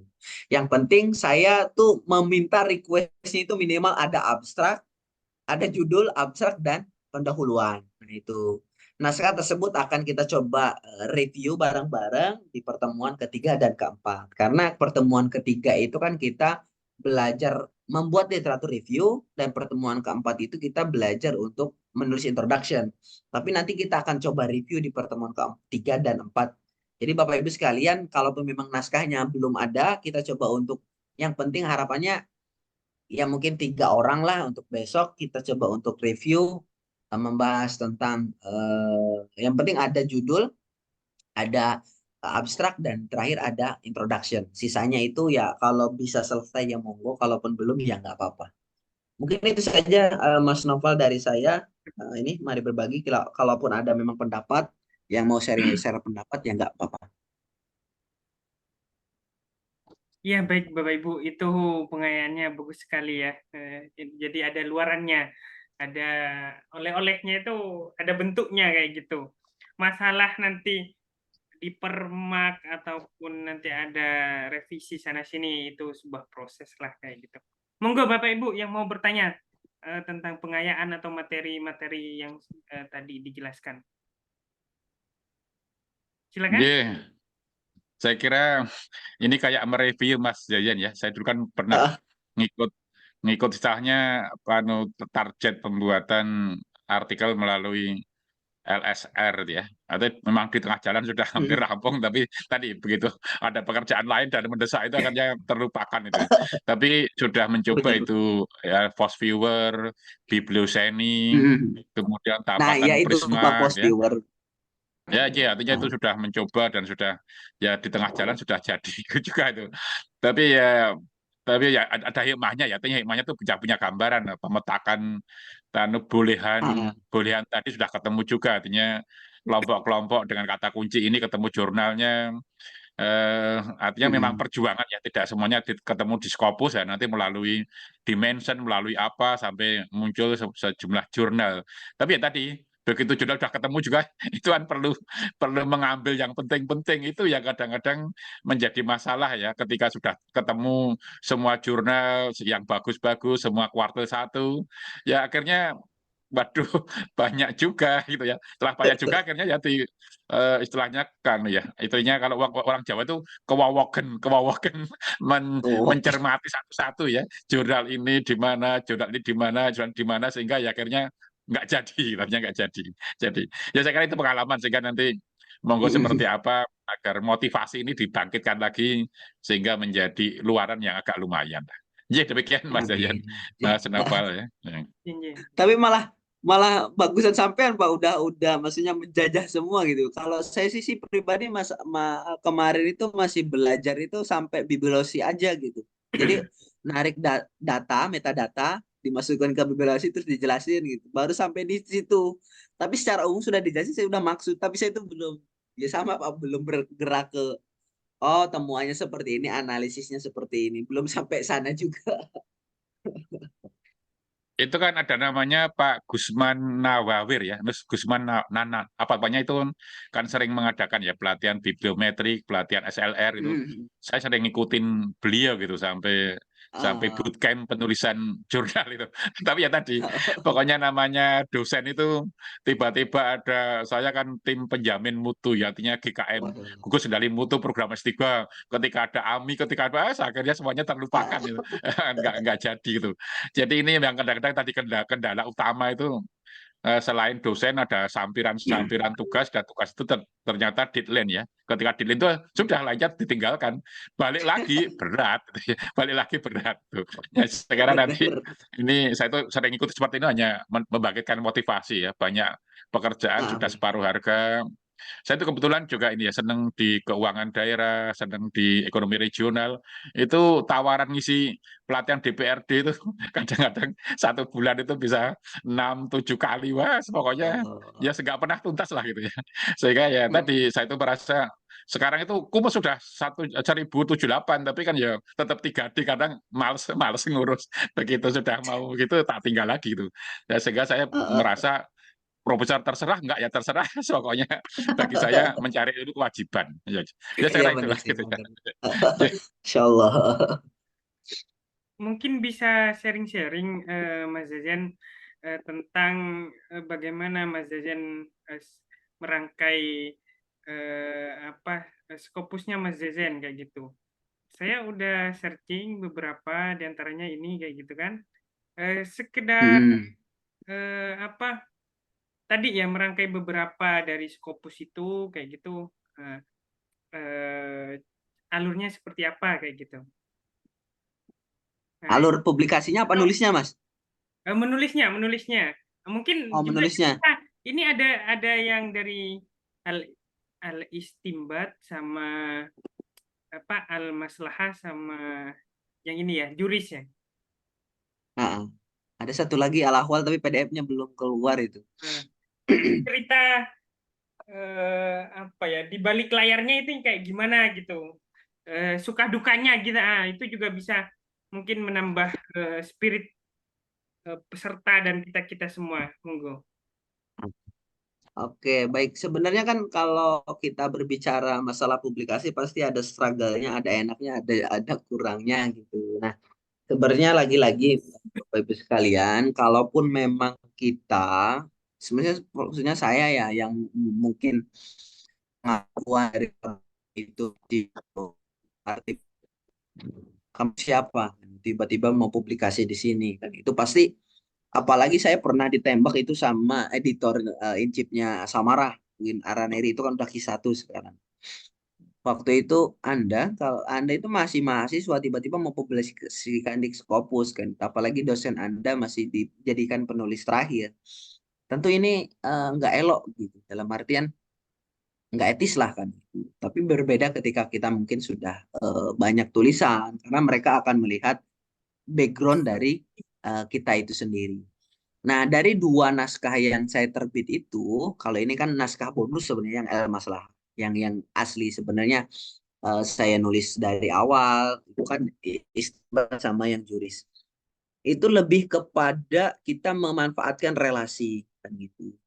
Relasi di sini itu bukan berarti kita ada orang dalam pihak pengelola jurnal gitu kan. Ya kalau ada bagus juga. Tapi kalau yang kedua adalah orang-orang itu lebih seneng ketika memang itu kolaborasi kan itu, entah itu lintas perguruan tinggi atau mungkin lintas dari negara itu, karena memang jelas kan itu. Nah, terkait penulisan di sini adalah lebih kepada saya terapkan apa yang saya bicarakan saat ini itu dalam 2 naskah ini, yang istinbat, yang juris, sama yang al-ahwal, sama ada satu lagi itu masih review kedua di JCHR itu Unjem, Universitas Jember kan. Universitas Jember itu udah Q2 itu. Tapi reviewnya naudzubillah itu. Nah, kita coba misal nih di bagian abstrak gitu. Saya sering itu memberikan statement di awal abstrak itu yang bahasanya shocking, kalimat shocking ya, atau orang kaget kan gitu. Nah, di sini increasing the minimum age for marriage has increased the community effort obtain a marriage dispensation permit in court. Jadi peningkatan batas usia nikah itu ternyata kok malah secara banding lurus itu makin banyak juga orang dispensasi kawin kan. Kudunya kan meningkatkan rendahnya nikah gitu. Ternyata di sini malah kok usianya dinaikin, kok ini malah naik bukan turun kan. Itu kan ada saya menjelaskan shocking paragraf karena bagaimana pembaca itu di kesan pertamanya itu oh kenapa emang ada apa? Saya jelaskan masalahnya apa, tujuannya sebagaimana, metodenya apa, lalu temuannya seperti apa. Nah, kalau terkait kepenulisan di sini lebih kepada cari isu intelektual. Kalau di sini itu sebenarnya masalahnya gini, ada janda atau janda duda itu yang masih di bawah umur. Kenapa di bawah umur? Ada orang kan secara aturan, secara materialnya dalam undang-undang itu kan orang nikah itu kan 19 tahun, laki-laki perempuan. Kalau belum 19 tahun itu harus dispensasi kawin ke pengadilan. Kalau Islam ke PA, kalau ke Kristen kan ke PN, dan Muslim ke PN. Nah, ternyata ada orang yang dia menikah di umur 17 tahun, di usia 18 tahun itu cerai, kan itu. Nah, di usia 18 tahun menjelang 19 tahun dia mau menikah lagi. Dan ditolak sama KUA karena dia masih di bawah umur. Dia diarahkan mengajukan ke pengadilan. Ternyata di pengadilan pun ditolak. Jadi dia itu kebingungan. Ini saya mau nikah, tapi kok diribet kan? Saya mau nikah resmi, tapi di KUA ditolak, di pengadilan itu saya apa? Akhirnya saya coba untuk mengangkat tema ini. Kan aneh juga kan gitu. Karena di sini kan ada masalah, ada kontestasi lembaga dan legercetain atau kepastian hukum. Nah itu. Kalau dari progres panjang ini kan apa namanya, riwayatnya kan direvisi itu 15 April. Jadi saya submit itu di akhir tahun 2022. Itu naskah saya pasca konferensi. Diterimanya di bulan 4, direvisi tanggal 10, bulan 10 Desember, diterima akhir Oktober, publish di Desember. Sebenarnya seperti itu. Dari segi biaya memang tentu ini publikasi di sini itu kan habis 5 juta. Biaya proofreading kurang lebih 1 juta lebih kan. Jadi ya cukup panjang. Jadi satu pesan untuk Bapak Ibu sekalian, kalau naskah kita yang sudah kita tulis dengan effort, dengan serius, tiba-tiba kita submit ke jurnal itu ternyata ditolak, itu bukan berarti naskah kita jelek kan gitu. Karena belum jodoh aja kan gitu. Kadang di submit di sini kita ditolak, tapi di submit di jurnal yang satunya diterima. Nah itu, kadang di submit di sini lama prosesnya, tapi di tempat yang lain ternyata cepat kan gitu. Sama yang disimpan itu termasuk kayak cepat kan gitu. Dalam satu edisi itu langsung langsung bisa diterima. Yang di jurus ini nunggu 2 edisi kan itu baru terbit.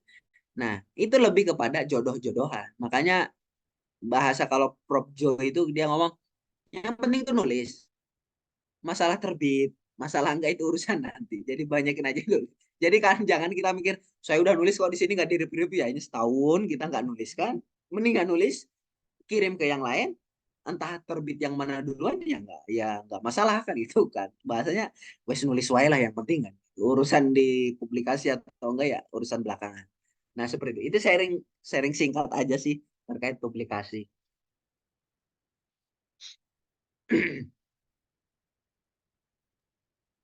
Jadi Bapak Ibu, tinggal 4 menit.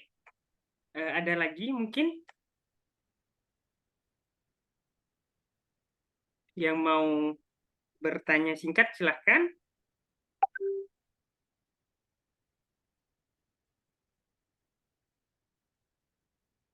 Jika nggak ada ya nggak apa-apa Cukup, kan gitu. kalau Kita cukup, baik, nggak masalah. Pengumuman Bapak Ibu, kita akan ketemu lagi di tanggal Senin Selasa di tanggal 4 Juni 2024. Jadi ada beberapa hari, bahkan minggu. Jadi untuk mempersiapkan draft jurnalnya untuk nanti bisa direview kayak gitu. Nanti bisa di follow up dan lain-lain nanti dengan Bapak Ibu. Mungkin itu saja yang bisa kita diskusikan untuk malam ini. Sebelumnya marilah kita tutup dengan berdoa menurut agama dan kepercayaan kita masing-masing. Berdoa dimulai.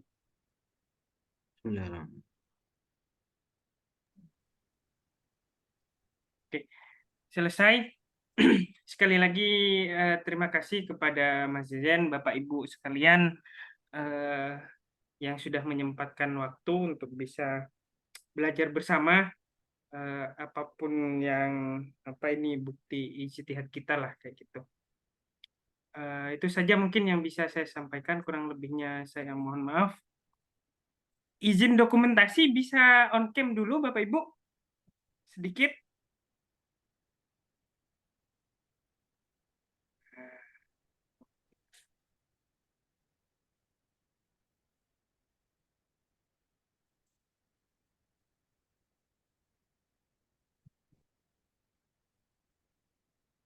Satu.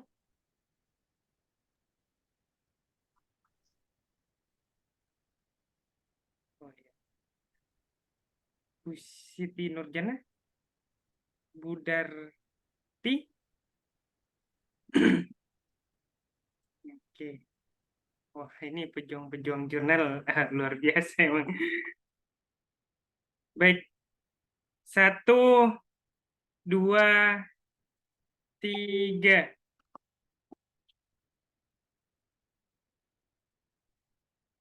Satu, 2, 3. Gaya bebas Bapak Ibu, biar nggak terlalu tegang. Bebas. 1, 2, 3.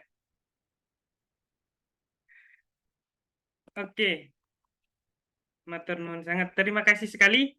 Sampai berjumpa di tanggal 3. Assalamualaikum warahmatullahi wabarakatuh. Selamat malam.